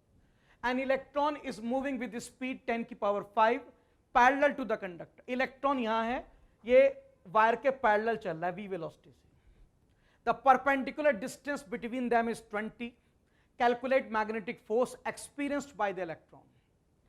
देखिए मुझे इस इलेक्ट्रॉन पे मैग्नेटिक फोर्स निकालना है। किसी मूविंग चार्ज पे मैग्नेटिक फोर्स कौन लगाता है, मैग्नेटिक फील्ड। मैग्नेटिक फील्ड कौन देगा, ये करंट कैरिंग वायर देगा। कैसे सर, ये ऐसा स्ट्रेट वायर है जिसकी लेंथ गिवन नहीं है, तो ऐसे केस में हम उसे लॉन्ग वायर मानते हैं, और आपका वायर पॉइंट जो है बिल्कुल बीच में है, तो ये वाला फॉर्मूला लगेगा, magnetic field equals to μ0I/2πr, ये वाला। अब मैग्नेटिक फील्ड कहां होगी, वो हैंड रूल से निकालते हैं। थंब करंट के अलोंग रख लीजिए, हाथ आर के अलोंग, अब फिंगर को 90 का टर्न देंगे तो मैग्नेटिक फील्ड आउटसाइड आएगी, तो ये स्ट्रेट वायर इतनी मैग्नेटिक फील्ड प्रोड्यूस करेगा आउटसाइड द प्लेन। अब मैग्नेटिक फोर्स का फॉर्मूला होता है QVB sin theta, vector form में QV क्रॉस B होता है, हमें वैल्यू चाहिए QVB sin थीटा लिख दीजिए। अब इलेक्ट्रॉन का चार्ज हमें मालूम है E, V दे रखा है, और B E0 μ0I/2πr, थीटा 90, क्यों सर, थीटा होता है angle between velocity and magnetic field. Magnetic field positive z में है और वेलोसिटी पॉजिटिव x में है, x और z के बीच का एंगल 90 होता है। अब आप वैल्यू पुट कर दीजिए, E 1.6 10⁻⁻19, वेलोसिटी 10⁵, μ0/2π 2 × 10⁻⁻7 होता है, करंट 5 एम्पियर दे रखा है, डिस्टेंस 0.2 मीटर है और साइन 90 1 होता है। अब इसकी वैल्यू निकाल लीजिए आप, 0.22 को 10 से कैंसिल कर देगा, ठीक है, तो उसको आप कैंसिल कर दीजिए 10 से, 5 × 1.6 8 आ जाएगा, 8 × अब पावर देख लेते हैं, 10⁵ 5 × 10 कितना आ गया, 10⁻6 और 10⁻⁻7, 10⁻⁻1 और 10⁻⁻19, ये हो गया 10⁻⁻20। ऐसा कोई ऑप्शन हो तो टिक कर देना, ऑप्शन है हमारे पास, कोई प्रॉब्लम नहीं है। A screw gauge gives the following reading when used to measure the diameter of wire. Main scale reading 0 mm है, CSD 52 डिवीजन है। देखिए स्क्रू गेज से आप कुछ भी मेजर करें, जो टोटल रीडिंग आती है उसका फॉर्मूला होता है main scale reading plus least count into CSD, ठीक है। मेन स्केल रीडिंग 0 है, गिवन है, प्लस लीस्ट काउंट क्या होता है वो यहां से निकालना पड़ेगा, given that 1 millimetre on main scale corresponding to 100 division on circular scale. Main scale की 1 मिलीमीटर, 1 मिलीमीटर का मतलब 10⁻³ के अंदर कितने डिवीजन है? 100। सर लीस्ट काउंट का फॉर्मूला लिखवाया था pitch upon total CSD. Pitch किसे बोलते हैं? मेन स्केल डिवीजन को, एक मेन स्केल डिवीजन को डिवाइड बाय सीएसडी, ये लिस्ट काउंट आ गया है। डायरेक्ट फॉर्मूला होता है भाई, लिस्ट काउंट इन स्क्वेज का फॉर्मूला क्या है? Pitch over total CSD into CSD कितनी है? 52। अब यहां से रीडिंग देख लीजिए, ये आ गया 52 इंटू 10⁻⁵ मीटर। आंसर सेंटीमीटर में है तो 10⁻³ सेंटीमीटर लिख सकता हूं, यानी कि 0.052 सेंटीमीटर। सी ऑप्शन मैच कर जाएगा, चेक कर लीजिए, देख लो अच्छी तरह से।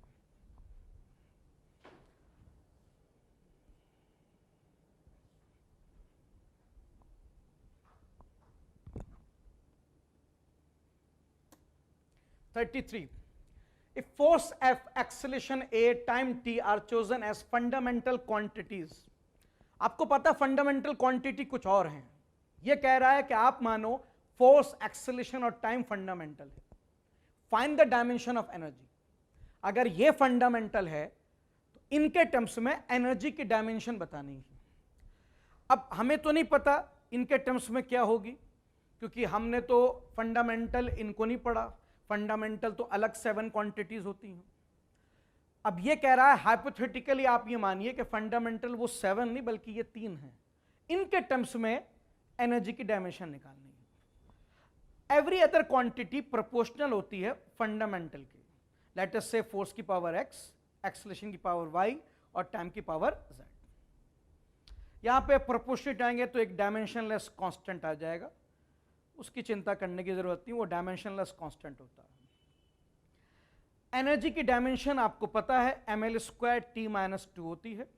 फोर्स की डायमेंशन mlt-2 होती है। एक्सेलरेशन की lt-2 होती है और t की तो t होती है, कोई प्रॉब्लम नहीं है। कुछ बेसिक डायमेंशन तो देखो याद करनी होती है, क्लास में भी आपको बताया जाता है कि कुछ basic dimension, distance, displacement, time, velocity, acceleration, energy, work done, इन सब के डायमेंशन तो देखो हमें याद होने चाहिए, तभी फास्ट काम हो पाएगा। नहीं तो अगर हर एक की निकालने बैठ गए तो बहुत मुश्किल हो जाएगा। ब्रैकेट ओपन कर दीजिए बेटा, जैसे यूजुअली ओपन किया जाता है। इधर तो ब्रैकेट है नहीं, इधर है, तो ब्रैकेट ओपन करते चले जाइए। राइट हैंड साइड पे अगर आप देखें तो m एक ही बार आया है, l 2 बार आया है, तो पावर ऐड हो जाएंगी। t 3 बार होया है, उनकी पावर भी ऐड हो जाएंगी। आपको रूल्स मालूम ही है, जब बेस सेम हो मल्टीप्लिकेशन में तो उनकी पावर ऐड हो जाती है। अब लेफ्ट साइड m की पावर 1 है और राइट साइड m की पावर x है, तो फ्रॉम कंपैरिजन लेफ्ट और राइट x की वैल्यू 1 आ गई, ठीक है। लेफ्ट हैंड साइड l की पावर 2 है और right hand side x + y है, तो बाय कंपैरिजन x + y 2 आ गया और x 1 है, तो यहां से y की वैल्यू भी 1 आ गई, x1 y1, ठीक है। अब यहां जाते हैं, लेफ्ट हैंड साइड में t की पावर -2 है, ठीक है, -2, और राइट हैंड साइड में t की वैल्यू क्या है? -2x -2y + z, ये है। x और y की वैल्यू हम निकाल चुके हैं, तो -2 = -2 × 1 -2 × 1 + z, तो यहां से z आप निकालें तो 2 आ जाएगा, चेक कर लीजिए। z आ गया, y आ गया, x आ गया, यहां रख दो, आंसर आ जाएगा। यहां पर x की पावर क्या आ गई बेटा? 1, ठीक है, तो ये प्रोपोर्शनल हो गया, f की पावर 1, a की पावर 1 और t की पावर 2, तो ये पहला ऑप्शन ही हो गया a, चेक कर लीजिए। इस तरह के क्वेश्चन क्लास में कराए भी जाते हैं। इनफैक्ट मैंने खुद एक क्वेश्चन कराया था क्लास में, बस मैंने f वेलोसिटी और टाइम दिया था और एनर्जी की डायमेंशन पूछी थी। इसने वेलोसिटी की जगह एक्सेलरेशन दे दिया, उससे कोई फर्क नहीं पड़ता, निकालने का तरीका सेम रहता है। The number of photon per second on average emitted by the source of monochromatic light of wavelength 600 nanometer when it delivers the power of 3.3 into 10 की पावर -3 will be। देखिए मेरे पास एक सोर्स है जिसकी पावर पता है और मुझे यह पता लगाना है कि उस सोर्स से 1 सेकंड में कितने फोटोन इमिट हुए हैं। देखिए पावर का फॉर्मूला होता है एनर्जी पर यूनिट टाइम। एक फोटोन की एनर्जी hc/λ है, एक फोटोन की। इसे नंबर ऑफ फोटोन से मल्टीप्लाई कर दो, टोटल एनर्जी आ जाएगी, डिवाइड बाई टी। पावर दे रखी है 3.3 इंटू 10 की पावर -3। h होता है 6.6 10 की power -34। c speed of light है 3 इंटू 10 की पावर 8। लैम्डा 600 नैनोमीटर है। नंबर ऑफ फोटोन निकालने हैं और पर सेकंड निकालने हैं, तो टाइम 1 सेकंड लेना है। t 1 सेकंड लूंगा तो फोटोन के नंबर भी 1 सेकंड आ जाएंगे, यानी कि पर सेकंड। वैल्यूज मैंने पुट कर दी है, अब थोड़ी सी कैलकुलेशन करनी है। इसे कैंसिल करेंगे तो 2 से कैंसिल हो जाएगा, 2 इंटू 3 6 होता है, इसे 100 से कैंसिल कर देंगे। एक बात तो कंफर्म हो गई, वैल्यू कुछ नहीं आएगी, पावर्स आएंगी बस। ठीक है, अब इधर ले आइए 10 की पावर -3, सारी पावर इधर ले जाइए, 100 को इधर ले आइए, 10 की पावर -9 को भी इधर, 10 की पावर -34 इधर आके +34 हो जाएगा, 10 की पावर -8। क्या करा मैंने? कुछ नहीं किया सर, मैंने जितनी पावर इधर थी उसको मैंने इधर ट्रांसफर कर दिया, इधर यहाँ पर। अब बस मुझे पहले प्लस और नेगेटिव की पावर ऐड करनी है। 100 और 10 की पावर 34 कितना हो जाएगा? 10 की पावर 36, और नेगेटिव पावर -3 -9 -12 और -8 कितना हो गया? -20। 10 की पावर -20, 10 की पावर 36 आएगा, 10 की पावर 16। तो आपके जो फोटोन्स के नंबर आएंगे पर सेकेंड वो 10 की पावर 16 आएंगे। चेक कर लीजिए। Consider the following statement A and B and identify the correct answer. देखिए, a Zener diode is connected in reverse when used as voltage regulator. Yes, मैंने बताया था Zener और avalanche diode दोनों अगर वो वोल्टेज रेगुलेटर की तरह इस्तेमाल होंगी तो एज ए रिवर्स बायस होंगी, उनका प्रिंसिपल रिवर्स बायस पे चलता है। ए सही है। The potential barrier of PN junction lie between 0.1 to 0.3। देखिए पोटेंशियल बैरियर हर मटेरियल का अलग अलग होता है।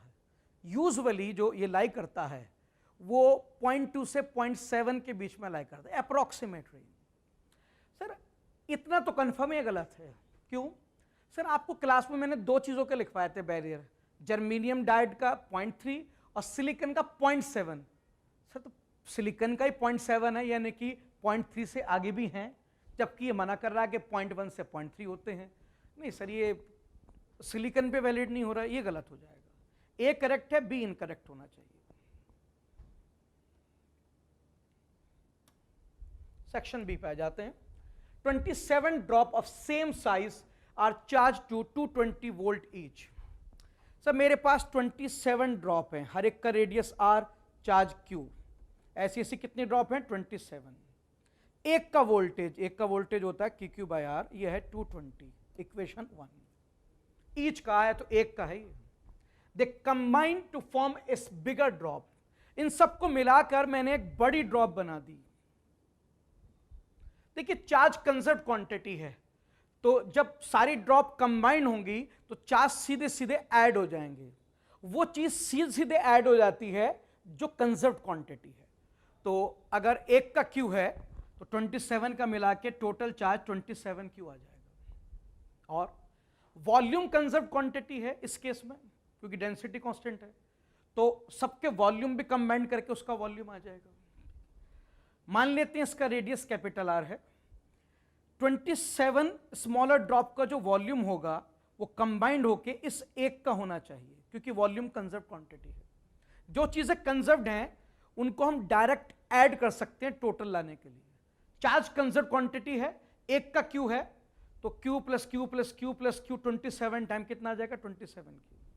वॉल्यूम कंजर्व्ड है तो V plus V plus V plus V, total कितना हो गया? 27V उसका। और एक V है 4/3 पाई आर क्यूब, तो यहां से कैपिटल आर आ जाएगा 3R। तो आपकी जो बिगर ड्रॉप आई है उसका चार्ज 27Q हो गया है और रेडियस 3 टाइम्स हो गया है। क्या चाहिए? The potential of bigger drop. Bigger drop का पोटेंशियल चाहिए, कितना होगा? K into 27Q upon 3R, यानी कि 9KQ बाई आर। और KQ बाई आर 220 था। अब आप खुद देख लो, 220 को 9 से मल्टीप्लाई करके देखो, शायद 1980 आ जाएगा।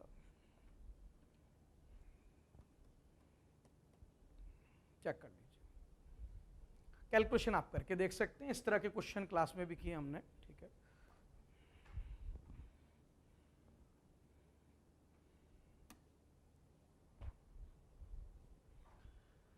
इन the product F equals to Q we cross B, B जो गिवन है, क्यू है, वी है, बी की वैल्यू दी है B I plus B J plus B naught K. For Q equals to 1, V equals to this, force is this. Q given है, V given है और फोर्स भी गिवन है, फिर मिसिंग क्या है? बी मिसिंग है। What will be the complete expression for B, यही पूछ रहा है बी कितना होगा। देखिए आपका जो फोर्स है वो है q we cross B, given है, इसमें कोई हमें दिमाग लगाने की जरूरत नहीं। Q1 है तो उसको 1 पुट करेंगे, वेलोसिटी है 2i plus 4j plus 6k into B आई प्लस बी जे प्लस बी नॉट के। अब इसका क्रॉस प्रोडक्ट लेंगे तो ये आ जाएगा, और क्रॉस प्रोडक्ट लेने का तरीका आपको पता है, डिटर्मिनेंट से लेते हैं आई जे के। आपका पहला फंक्शन है 2 4 6 और दूसरा है बी बी बी नॉट, ये आएगा। ऐसे लेते हैं क्रॉस प्रोडक्ट, वो क्लास में पता है आपको। इसका क्रॉस प्रोडक्ट फोर्स से मैच होना चाहिए। कितना आएगा? देखिए ये आएगा आई इंटू, आपको बता रखा है अगर आई कोफिशिएंट चाहिए हो तो आई वाला कॉलम छोड़ दीजिए, आई वाली रो छोड़ दीजिए, ये 4 बचेंगे। अब इनको डायगोनली मल्टीप्लाई करना है, पहले अपर डायगोनल को लेंगे, 4b नॉट माइनस 6b, तो ये आ जाएगा आपका 4b not minus 6b minus j, पहला प्लस होता है अगला माइनस। अब j वाला कॉलम छोड़ दीजिए, j वाली रो छोड़ दीजिए, ये 4 बचे, ये डायगोनली मल्टीप्लाई कीजिए, 2b not minus 6b, 2b not minus 6b plus के, फिर तीसरा वाला फिर पॉजिटिव होता है। अब के वाला कॉलम छोड़ दीजिए, के वाली रो, ये 4 बचेंगे, यही डायगोनली मल्टीप्लाई कीजिए, 2b माइनस 4b, ठीक है। ये क्रॉस प्रोडक्ट निकालने का तरीका हम सब क्लास में पढ़ते ही हैं। ये आ गया हमारा, ठीक है। तो हमारा जो आंसर आ गया बेटे, हमारे हिसाब से ये आ गया आपका 4b not minus 6b I minus 2b not minus 6b J minus 2b के, ये आंसर आ गया हमारे हिसाब से। और उसने क्या दिया है, अब उसका देख लेते हैं, कंपेयर कर लेंगे। उसने आंसर दिया है हमें 4i minus 20j plus 12k, उसने दिया है 4i minus 20j plus 12k। Check कर लेते हैं एक बार, यही है, हाँ। अब सबसे पहले के कोफिशिएंट कंपेयर करते हैं। उसने के कोफिशिएंट 12 दिया और हमारा माइनस 2b आ रहा है, ठीक है। तो माइनस 2b 12 होना चाहिए, यानी कि b होना चाहिए माइनस 6। अगर b माइनस 6 है तो मेरे हिसाब से देखते हैं क्या मिल सकता है हमें। अब देखिए पहला b माइनस 6 आ गया, ये 2 है माइनस 6। देखते हैं कौन कौन सा ऑप्शन मैच करता है। माइनस 6 ये है और है ही नहीं, मैं अगला निकालता ही नहीं, ऐसे ही आंसर आ गया। नहीं तो मैं जे कोफिशिएंट और कंपेयर कर लेता तो बी नॉट भी आ जाता, जरूरत ही नहीं, आंसर ऐसे ही मैच कर गया।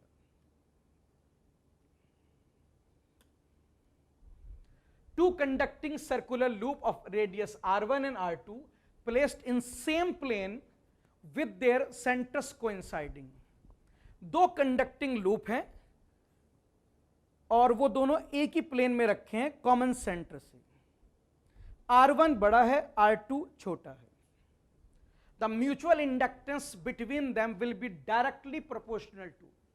देखिए म्यूचुअल इंडक्टेंस का मैंने आपको फॉर्मूला लिखवा रखा है, B dot S upon I। इसे लिख सकते हैं BS cos theta upon I।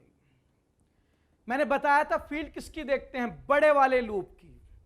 Sir circular loop है, उसकी फील्ड कितनी होगी अपने सेंटर पे, mu not I upon 2r।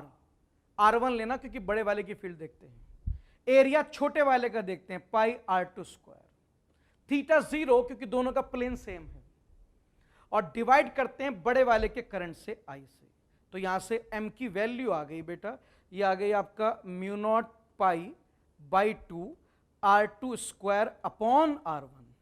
अब ये तो कांस्टेंट हो गया, प्रोपोर्शनल किसके हो गया, R2 square by R1। Proportionality चाहिए ना, वैल्यू तो चाहिए नहीं।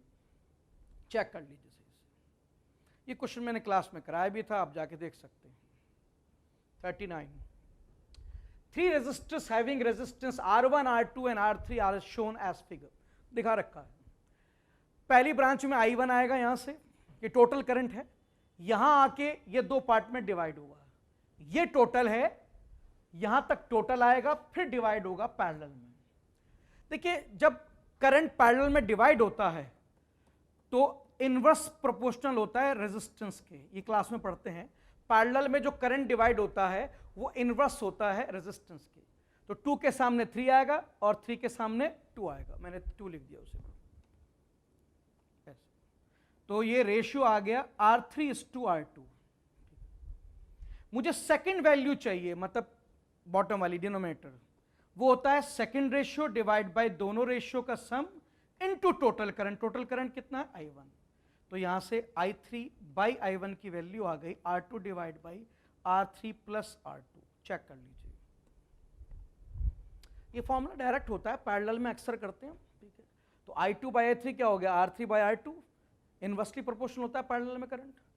अब उस रेशियो को डायरेक्ट कन्वर्ट कर दीजिए वैल्यू में, चेक कर लीजिए। From a circular ring of mass m and radius r, an arc corresponding to 90° sector is removed। देखो उसने कहा from a circular ring, पहले वो पूरा रिंग था जिसका रेडियस r था, मास m।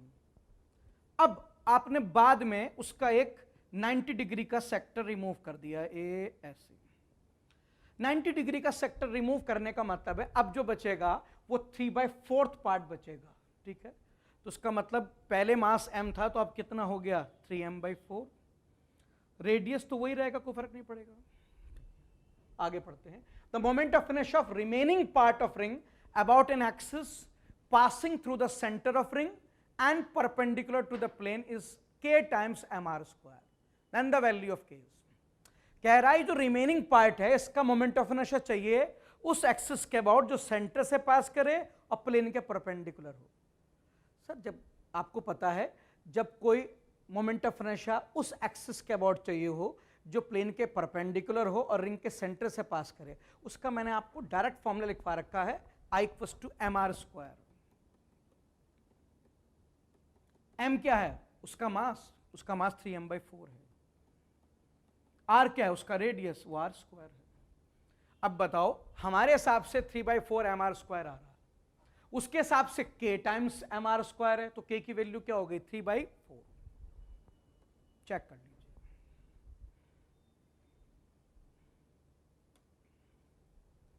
A car start from rest and accelerate 5 metre पर सेकेंड स्क्वायर। कार रेस्ट से शुरू होती है और एक्सेलरेट करती है 5 मीटर पर सेकेंड स्क्वायर से। ये रही हमारी कार, ये रही।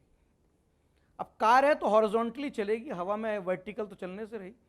स्टार्ट फ्रॉम रेस्ट कब, eight t = 0। At t = 4 seconds, a ball is dropped out of window by a person sitting in car। 4 second के बाद हमने इसमें से एक बॉल ड्रॉप की है। 4 सेकंड के बाद, सर 4 सेकंड के बाद इसकी वेलोसिटी जो है वो बदल गई होगी, अब 0 नहीं होगी, v होगी। कितनी, सर आप वो फॉर्मूला लगा दीजिए, v = u + a delta t। Initial speed 0 थी, एक्सेलरेशन 5 और टाइम 4 सेकेंड। इस वक्त कार की वेलोसिटी 20 मीटर पर सेकेंड होगी। अब आपने वो बॉल यहां से ड्रॉप की है। जब कोई चीज कहीं से ड्रॉप होती है तो उसकी इनिशियल वेलोसिटी उस बॉडी के बराबर होती है जहां से वो ड्रॉप हुई हो। तो पार्टिकल की वेलोसिटी कार के बराबर होगी, दैट इज 20 मीटर पर सेकेंड एक्स में। और एक्सेलरेशन नहीं, अब तो पार्टिकल हवा में आ गया है तो एक्सेलरेशन तो आपको पता g लगेगा, अब 5 नहीं रहेगा। जब पार्टिकल कार में था तो कार के साथ साथ चल रहा था, उसी की वेलोसिटी उसी का एक्सेलरेशन। अब आपने ड्रॉप कर दिया, पार्टिकल चला गया हवा में, ठीक है। अब एक्सेलेरेशन हवा में क्या होता है, g vertically downward, velocity x में, एक्सेलेरेशन y में, तो अब ये प्रोजेक्टाइल मोशन करता हुआ आएगा नीचे. What is the velocity in acceleration at t equals to 6 second. अब देखिए 2D का केस है तो वेक्टर फॉर्म में निकालना वेलोसिटी, ये लगाना वेक्टर फॉर्म, क्योंकि अब ये 1D नहीं 2D है. फाइनल वेलोसिटी पूछी है, इनिशियल वेलोसिटी है 20 I कैप. इनिशियल मतलब जब आपने पार्टिकल ड्रॉप किया था.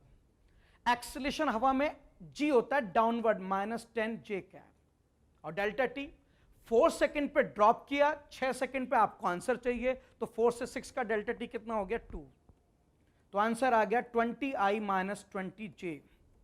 इसका आप मॉड लेंगे तो ये आएगा √ I कोफिशिएंट का स्क्वायर प्लस j कोफिशिएंट का square, that is 20√2. Velocity acceleration sir वो तो g है 10, वो तो पता ही है आपको. ठीक, तो वेलोसिटी स्पीड हो गई 20√2 6 सेकंड पे, और एक्सेलेरेशन g यानी कि 10. चेक कर लीजिए. वैसे ये क्वेश्चन सॉल्व करने की जरूरत ही नहीं थी. क्यों सर, उसने आपसे हवा में एक्सेलेरेशन पूछा है, सबको पता है हवा में एक्सेलेरेशन g होता है, दैट इज 10. ऐसा एक ही ऑप्शन है जिसमें एक्सेलेरेशन 10 है, तो वेलोसिटी निकालने के लिए क्यों कर रहे हो. एक्सेलेरेशन हवा में g होता है तो रटा हुआ है, हम देख के बता सकते हैं, और 10 उसके अलावा किस ऑप्शन में है नहीं. और रही बात वेलोसिटी की, तो जब 10 आ गया तो वेलोसिटी तो मैच करने की जरूरत ही नहीं. ये सब मेहनत खामखा टाइम वेस्ट हो रहा है हमारा. हम डायरेक्ट सी टिक कर सकते थे सिर्फ एक्सेलेरेशन को देखकर. A uniform rod of length 200 centimeter and mass 500 gram is balanced on a wedge placed at 40 centimeter mark. देखिए ये एक पूरी रॉड है 200 सेंटीमीटर की, इधर 0 है तो उधर 200 होगा यहां बिल्कुल, और हमने से बैलेंस किया 40 सेंटीमीटर के निशान पर. ठीक है, ठीक है, आगे पढ़ते हैं. A mass of 2 kg suspended at 20 centimetre के निशान पे 2 kg बैलेंस्ड है, and another unknown mass is suspended at 160 centimeter mark. Find the value of m such that rod is in equilibrium. देखिए यहां पर 3 फोर्स लगेंगे, एक तो इसका mg यानी कि 20, एक इसका mg दैट इज mg, और इसका सेल्फ वेट कितना सर 500 ग्राम का मतलब 0.5 kg इंटू जी कर दो, न्यूटन में आ जाएगा 5 न्यूटन. खुद का वेट कहां लगता है, बीच में. 200 का बीच कितना होगा 100 सेंटीमीटर, मिड पॉइंट पे लगेगा. यूनिफॉर्म रॉड है. ठीक है, यूनिफॉर्म रॉड का सीएम कहां होता है, बिल्कुल ठीक सेंटर पे. अब ये जो आपका 20 है, ये यहां से कितना दूर होगा 20 सेंटीमीटर, क्योंकि 20 पर है और आपका जो बैलेंस पॉइंट है वो 40 पे है, तो बीच का गैप 20 आएगा. अच्छा, और वो आपका जो ये है सेल्फ वेट सर वो 100 पे है और बैलेंसिंग 40 पे है, तो 140 के बीच का गैप 60 होगा. ठीक है, और ये mg ये बैलेंसिंग पॉइंट से कितना दूर होगा सर, बैलेंसिंग 40 पे है, वो 160 पे है, तो बीच का गैप 120 सेंटीमीटर आएगा. यहां बैलेंसिंग पॉइंट पे एक नॉर्मल भी आएगा जो इन सारे फोर्सेस को बैलेंस करेगा. ऊपर का नॉर्मल इन तीनों फोर्स को बैलेंस करेगा. इक्विलिब्रियम पे नेट फोर्स भी 0 होता है और नेट टॉर्क भी 0 होता है. अगर मैं नेट फोर्स 0 करता हूं तो 2 अननोन आएंगे n एंड m. अगर मैं नेट टॉर्क 0 करता हूं अबाउट बैलेंसिंग पॉइंट, तो सिंस नॉर्मल बैलेंसिंग पॉइंट से पास हो रहा है वो टॉर्क नहीं देगा, फिर अननोन सिर्फ m आएगा, और वही मुझे चाहिए. तो मैं इक्विलिब्रियम में नेट फोर्स 0 नहीं कर रहा हूं, हालांकि है, मैं नेट टॉर्क 0 कर रहा हूं अबाउट o. ठीक है, ओ के अबाउट एक तो ये टॉर्क देगा कितना sir, force into perpendicular distance, और कौन देगा उसका सेल्फ वेट देगा 5 × 60, और कौन देगा mg देगा mg × 120, इसका वेट देगा फोर्स इनटू परपेंडिकुलर डिस्टेंस, इसका वेट देगा फोर्स इनटू परपेंडिकुलर, इसका वेट देगा फोर्स इनटू परपेंडिकुलर. नॉर्मल नहीं देगा, ओ से पास कर रहा है. ये प्लस माइनस कैसे डिसाइड किया सर, आपका बैलेंसिंग पॉइंट ये है, 20 इधर लग रहा है तो आप देखो ये से रोटेट करेगा एंटी क्लॉकवाइज, इसे प्लस ले लिया मैंने. सेल्फ वेट इधर लग रहा है, ये से रोटेट करेगा क्लॉकवाइज, इसे मैंने माइनस ले लिया. mg भी इधर लग रहा है, ये भी क्लॉकवाइज रोटेट करेगा, मैंने इसे भी माइनस ले लिया. एंटी क्लॉकवाइज को प्लस ले लिया, क्लॉकवाइज को माइनस. तो ये आ जाएगा आपका 40 - 300 माइनस 120, बल्कि 1200 कर दीजिए, एम जी को 10 पुट कर दीजिए, इक्वस टू 0। अब यहाँ से वैल्यू निकाल लेते हैं, ठीक है, एम की वैल्यू निकाल लेंगे। एक मिनट, ये 20 इंटू 2 400 होगा, ठीक है। ये आ जाएगा आपका 100 इक्वस टू 1200 एम, तो एम की वैल्यू आ गई 1/12 kg। सी ऑप्शन आ गया, चेक कर लीजिए। एम ही तो पूछा था उसने। ध्यान रखना सेल्फ वेट भी लेना है, उसने सेल्फ वेट दिया उसका, तब आंसर सही आएगा, नहीं तो गलत आ जाएगा।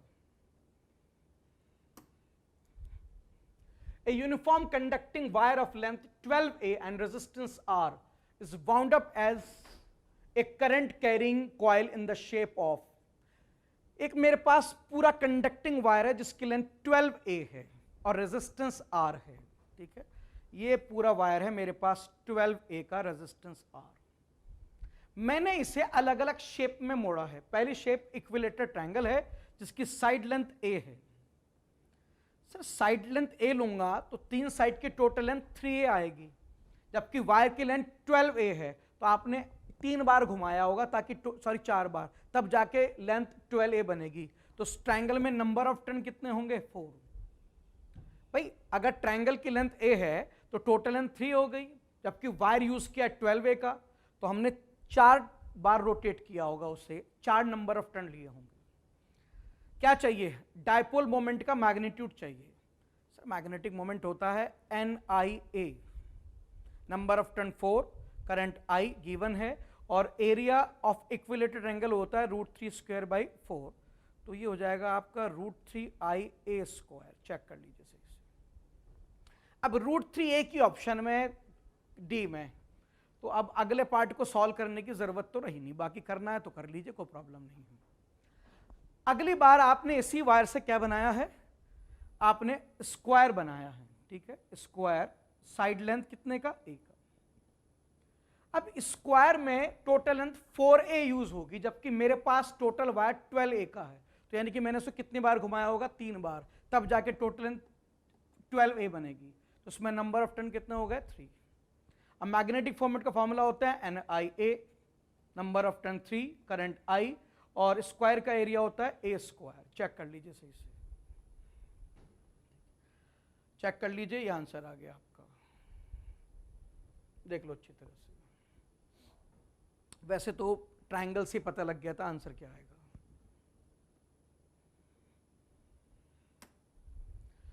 A particle moving in a circle of radius r with uniform speed takes time t to complete 1 revolution. एक पार्टिकल अगर सर्कल में चलता है तो t टाइम लेता है 1 रिवॉल्यूशन कंप्लीट करने में। टाइम होता है डिस्टेंस अपॉन स्पीड, एक रिवॉल्यूशन का डिस्टेंस 2π रेडियस होता है, 2πr, ठीक है, अपॉन v। तो यहां से v आ जाएगा बेटे 2πr upon t। If this particle is projected with same speed, पहले वो सर्कल में चल रहा था, अब उसी पार्टिकल को उसी स्पीड से मैंने प्रोजेक्ट कर दिया, कितने एंगल पर? Theta angle with horizontal. अब आपने क्योंकि उस पार्टिकल को थीटा एंगल पे प्रोजेक्ट किया है, तो अब वो प्रोजेक्टाइल मोशन करेगा। The maximum height attain equals to 4r। अब जो मैक्सिमम हाइट आएगी वो 4r आएगी। सर मैक्सिमम हाइट का डायरेक्ट फॉर्मूला होता है u² sin square theta upon 2g। Maximum height 4r है, गिवन है, u यहां से रख दीजिए, 2πr अपॉन t का whole square, sine square theta upon 2g। 2g को बेटा इधर ले जाइए, ये आ गया आपका 8gr 2πr/t into sine theta का होल स्क्वायर, ठीक है। अब इसको ओपन कर दीजिए चाहे तो, 8gr 4π² into sine square theta. ये एक r से एक r कैंसिल हो जाएगा, ये 2 से कैंसिल हो जाएगा, तो यहाँ से साइन स्क्वायर थीटा की जो वैल्यू आ जाएगी वो आ जाएगी 2g² अपॉन π²r। चेक कर लीजिए कैलकुलेशन, कोई गलती की हो मैंने तो बता देना मुझे, चेक कर लीजिए। अब मुझे साइन थीटा चाहिए, तो स्क्वायर को उधर ले जाइए, तो यह आ जाएगा आपका 2g² अपॉन π² r का रूट। तो यहाँ से थीटा आ गया sine inverse 2gt square upon pi square r की पावर हाफ। चेक कर लीजिए, कोई ऑप्शन मिल रहा हो तो देख लीजिए, शायद ये ऑप्शन मिल जाएगा हमें, ये सी वाला मिल जाएगा हमें।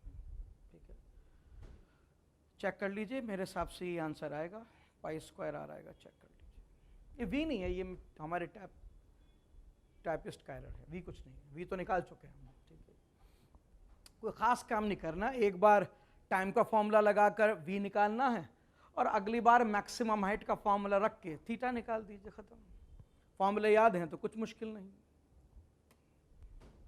A step down transformer connected to an AC main of 220 volt is made to operate at 11 volt 440 watt lamp.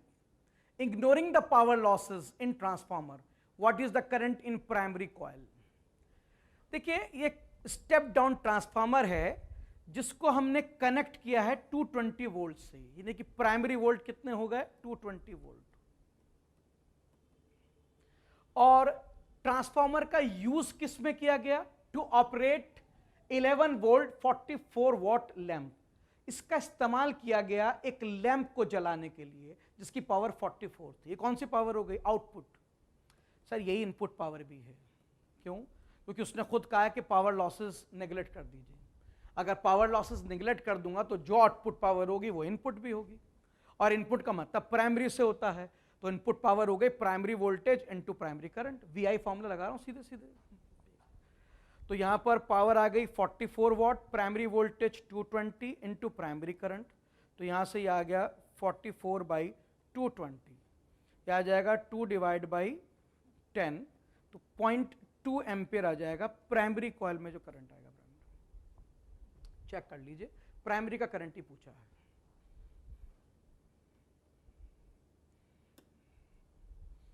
A point object is placed at a distance 60 centimeter from a convex lens of focal length 30 centimeter.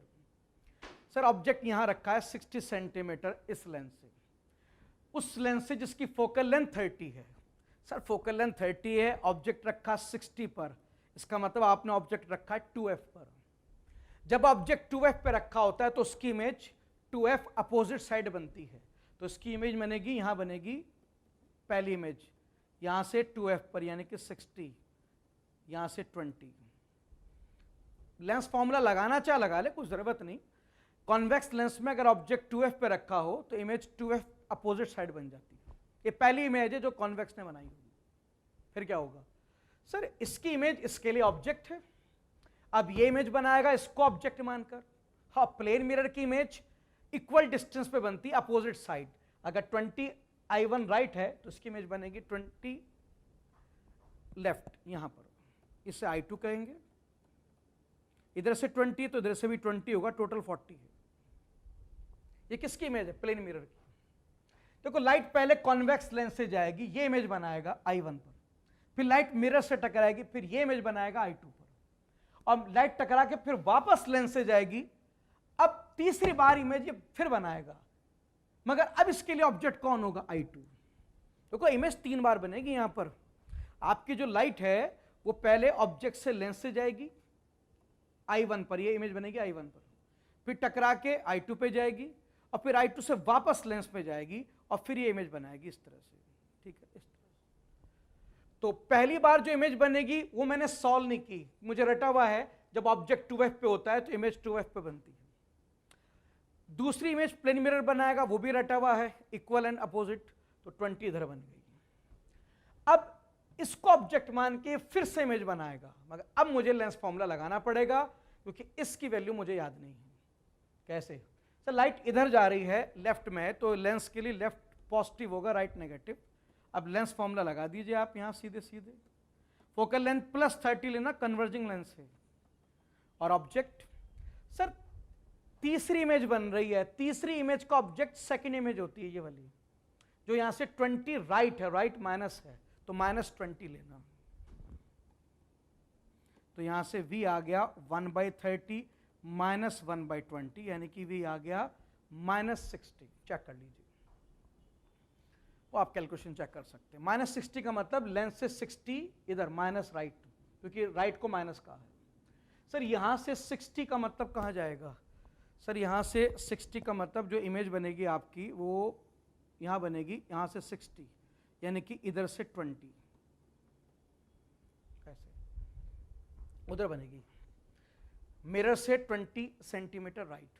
कैसी image sir? Virtual image बनेगी, क्योंकि आपके जो light आई थी इस lens पे वो right से आई थी और इमेज भी राइट में बनी है। जब सेम साइड बनती है तो वर्चुअल इमेज होती है, तो 20 सेंटीमीटर वर्चुअल इमेज बनेगी from the plane mirror, lens से नहीं।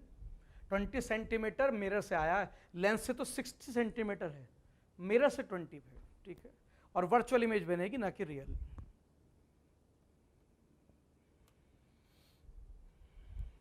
A particle of mass m is projected with speed k times escape velocity from the surface of earth. The maximum height from the surface will be. Sir ये question तो बहुत famous है, पहले भी बहुत बार आ चुका है। आपके पास अर्थ है, मास कैपिटल एम, एक पार्टिकल को आपने स्पीड दी k टाइम्स एस्केप वेलोसिटी, वो तब तक चलता रहेगा जब तक उसकी फाइनल वेलोसिटी 0 ना हो जाए, और जिस हाइट पे मैक्सिमम वेलोसिटी 0 हो जाएगी उसी को हम क्या बोलते हैं? मैक्सिमम हाइट कहते हैं। सर बॉटम से टॉप तक आप एनर्जी कंजर्व कर दीजिए। इनिशियली सरफेस पे पोटेंशियल एनर्जी होगी -gmm/r और काइनेटिक एनर्जी होगी ½ का होल स्क्वायर। हाईएस्ट पॉइंट पर पोटेंशियल एनर्जी होगी -gmm/r+h। ध्यान रहे पोटेंशियल एनर्जी के फॉर्मूले में नीचे जो डिस्टेंस होता है सेंटर से होता है। इनिशियली सेंटर से डिस्टेंस r था और फाइनली सेंटर से डिस्टेंस h+r होगा, और फाइनल काइनेटिक एनर्जी 0 हो जाएगी। जब स्पीड 0 होगी तभी मैक्सिमम हाइट आएगी। बस अब इसको सॉल्व करना और कुछ नहीं करना। -gmm/r mk²/2, एस्केप वेलोसिटी का स्क्वायर क्या होता है? 2gm/r।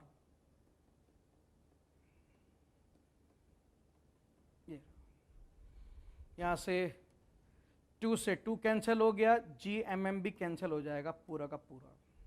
इक्वेशन आ जाएगी -1/r plus ½ 1/k²/2r equals to -1/r+h। ये आ जाएगी, बाकी सब कैंसिल हो जाएगा। अब इसको आप सॉल्व कर लीजिए। ये एलसीएम्स का 2r आएगा, तो ये आ जाएगा आपका 2 कैंसिल हो गया था, सॉरी 2 नहीं बचेगा, तो एलसीएम r आ जाएगा, ये आएगा k² -1/r+h।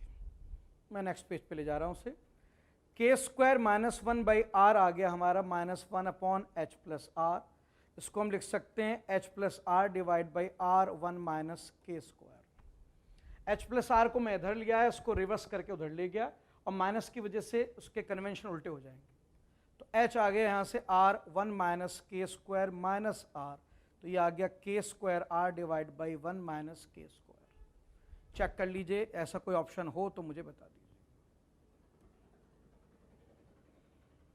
कौन सा हो जाएगा हमारा। ये हो जाएगा आपका सी ऑप्शन, चेक कर लीजिए।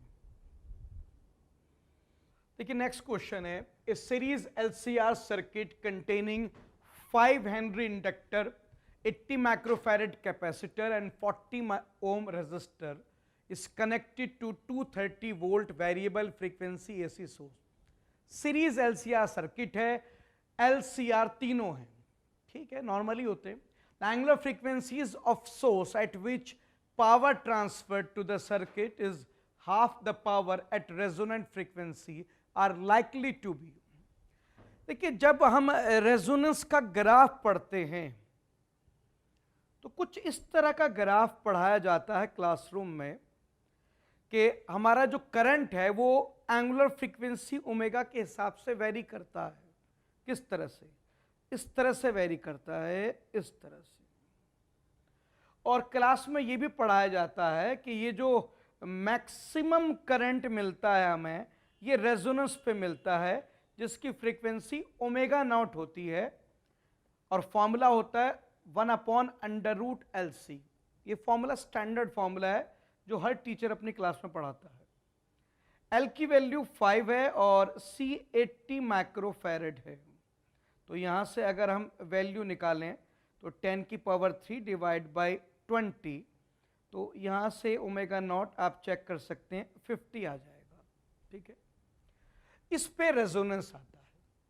फिर क्लास में ये भी पढ़ाया जाता है कि ये जो आपका रेजोनेंस है ये तो मैक्सिमम करंट देता है, यानी कि मैक्सिमम पावर।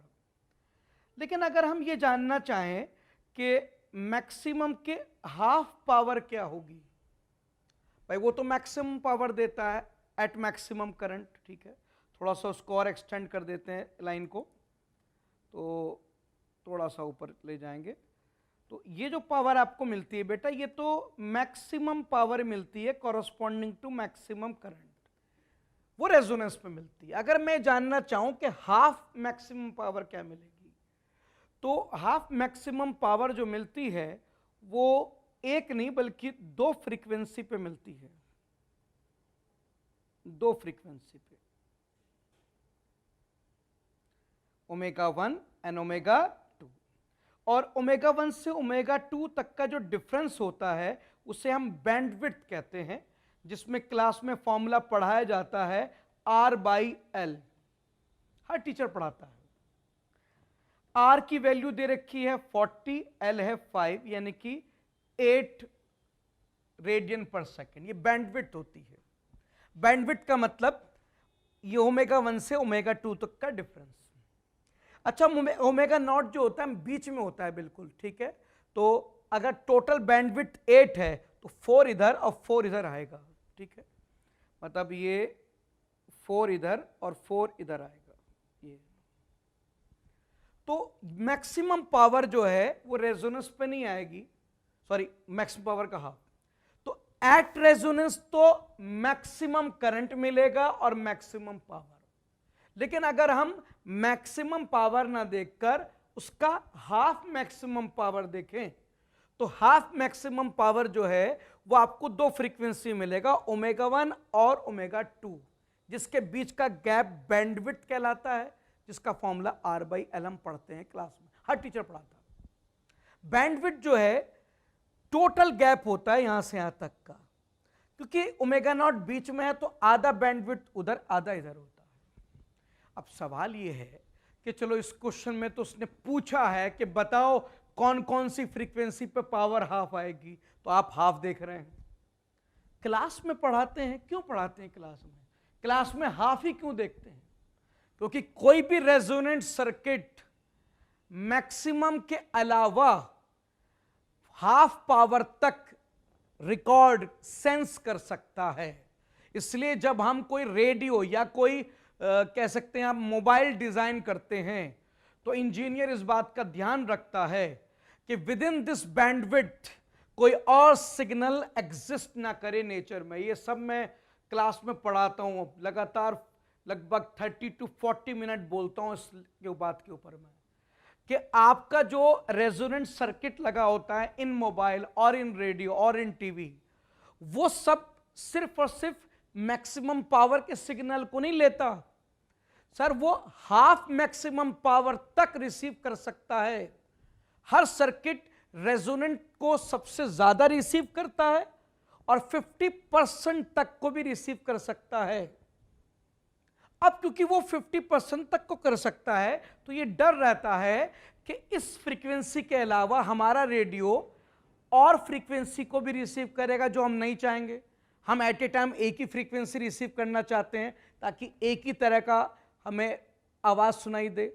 हाँ, तो उसके लिए जरूरी होता है कि रेजोनेंट फ्रीक्वेंसी के आसपास कोई दूसरा सिग्नल स्पेस में एग्जिस्ट ना करे, और ये गवर्नमेंट करती है। गवर्नमेंट जो है जो भी सिग्नल का लाइसेंस इश्यू करती है किसी एफएम रेडियो को, उसकी जिम्मेदारी होती है गवर्नमेंट की विद इन दैट बैंडविड्थ वो कोई और सिग्नल स्पेस में नहीं एग्जिस्ट करने देती, वो उस बैंडविड्थ के अंदर कोई और लाइसेंस इशू ही नहीं करते। ये सब बातें मैं क्लास में पढ़ाता हूं, हर टीचर पढ़ाता है, कोई ये नहीं कि मैं पढ़ाता हूं, सब पढ़ाते हैं। तो बेटे हाफ पावर तो डिस्कस किया जाता है क्लास में, तो अगर एग्जामिनर ने हाफ पावर पूछा तो कोई नई बात नहीं है, ये तो डिस्कशन का पार्ट है क्लास का।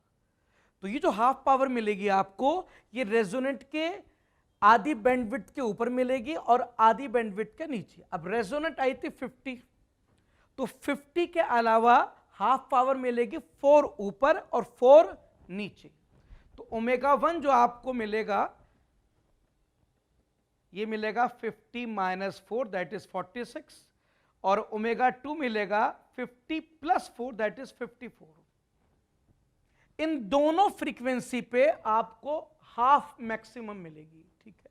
और उसने वही पूछा किस फ्रीक्वेंसी पे पावर हाफ ऑफ मैक्सिमम मिलेगी, and that is 46 and 54। Check कर लीजिए सही से, इस तरह से क्वेश्चन को किया जाएगा। डिस्कशन में टाइम इसलिए लगा, मैं आपको रिकॉल करा रहा था कि क्लास में क्या पढ़ा। अदरवाइज ओमेगा नॉट निकाल लीजिए और बैंडविड्थ निकाल लीजिए, 2 मिनट में आंसर आ जाएगा। किसी ने अगर क्लास की थ्योरी ध्यान से पढ़ी हो उसके लिए काफी इजी क्वेश्चन था ये। इसमें देखते हैं, यहां पे कुछ इनपुट दिए हैं और वो आउटपुट बताना क्या होगा इस सर्किट का। पहला इनपुट देखते हैं 0 0 5, 0 0 दोनों को मिलेगा और 5। 0 0 पे एंड गेट क्या देता है 0, और नैंड गेट क्या देता है 5 का मतलब 1 होता है। लॉजिकल गेट में वोल्टेज आने का मतलब होता है 1, तो ये 5 वोल्ट का मतलब 1 आएगा। तो 0 1 पे क्या मिलेगा आपको नैंड गेट पे, वो मिलेगा आपको 1, और 1 0 पे और गेट क्या देगा 1, यानी कि आपको आउटपुट मिलेगा कितना सर 5 वोल्ट इनपुट है तो 5 ही मिलेगा मुझे। तो पहला आउटपुट मिलेगा। पहला आउटपुट कहां कहां मिल रहा है, यहां नहीं मिल रहा, यहां नहीं मिल रहा है, यहां मिल रहा है 5 वोल्ट और यहां मिल रहा है। क्या तो ये आंसर होगा, ये होगा। अगला चेक कर देता हूं, फैसला हो जाएगा। अब हम अगला चेक करेंगे दूसरे कलर से। अगला है पहला 5 यानी कि 1, फिर 0, फिर 1, ये 1 आएगा, ये 0 आएगा और ये 1। 1 0 पे एंड गेट 0 देगा, 0 1 पे नैंड गेट क्या देता है 1, और 1 0 पे और गेट अगेन 1 देगा। फिर से आउटपुट आएगा 1 का मतलब आउटपुट आएगा कितना, इनपुट 5 दिया तो आउटपुट 5 वोल्ट ही आएगा ना। अब अगला आउटपुट भी यस में है 5 वोल्ट में। अब इन दो में से ये देखो 5 है, आगे भी 5 है, यहां 5 है, अगला 0 है, ये गलत हो गया, 3 सही हो गया। अब पूरा सॉल्व करने की जरूरत नहीं है, जितने से काम बन जाए उतना ठीक है। A ball of mass 0.15 kg is dropped from height 10 meter, strike the ground and rebound to the same height. Sir कोई चीज सेम हाइट से आकर सेम हाइट पे तब जाएगी जब कोई एनर्जी लॉस ना हो। तो अगर आपकी body h height I v velocity से, तो वो v से ही वापस गई होगी ताकि सेम हाइट तक पहुंच सके। अब इनिशियल मोमेंटम हो गया -mv क्योंकि डाउनवर्ड है, और आपको पता है h हाइट से जब कोई चीज ड्रॉप होती है तो स्पीड √2gh होती है। फाइनल मोमेंटम +mv होगा क्योंकि ऊपर है, +√2gh। इंपल्स होता है चेंज इन मोमेंटम, तो ये आ गया फाइनल माइनस इनिशियल, वो आप कैलकुलेशन कर सकते हैं। मास 0.15 दिया है, g 10 है और हाइट भी 10 है, ये आ गया 0.3 इंटू 10 इंटू √2। 3 √2 1.4 है, तो नियरली 4.2 आ जाएगा। चेक कर लीजिए। देखिए मैंने बहुत फास्ट किया है क्योंकि मैंने आपसे कहा आप ज़्यादा इंटरेस्टेड नहीं है सोल्यूशन में, आपको इंटरेस्ट आंसर्स में है। फिर भी अगर मुझसे कोई कैलकुलेशन मिस्टेक हो जाए आप चेक कर लीजिएगा, क्योंकि मैंने आपके सामने ही सॉल्व किया है, देख लीजिए अच्छी तरह से।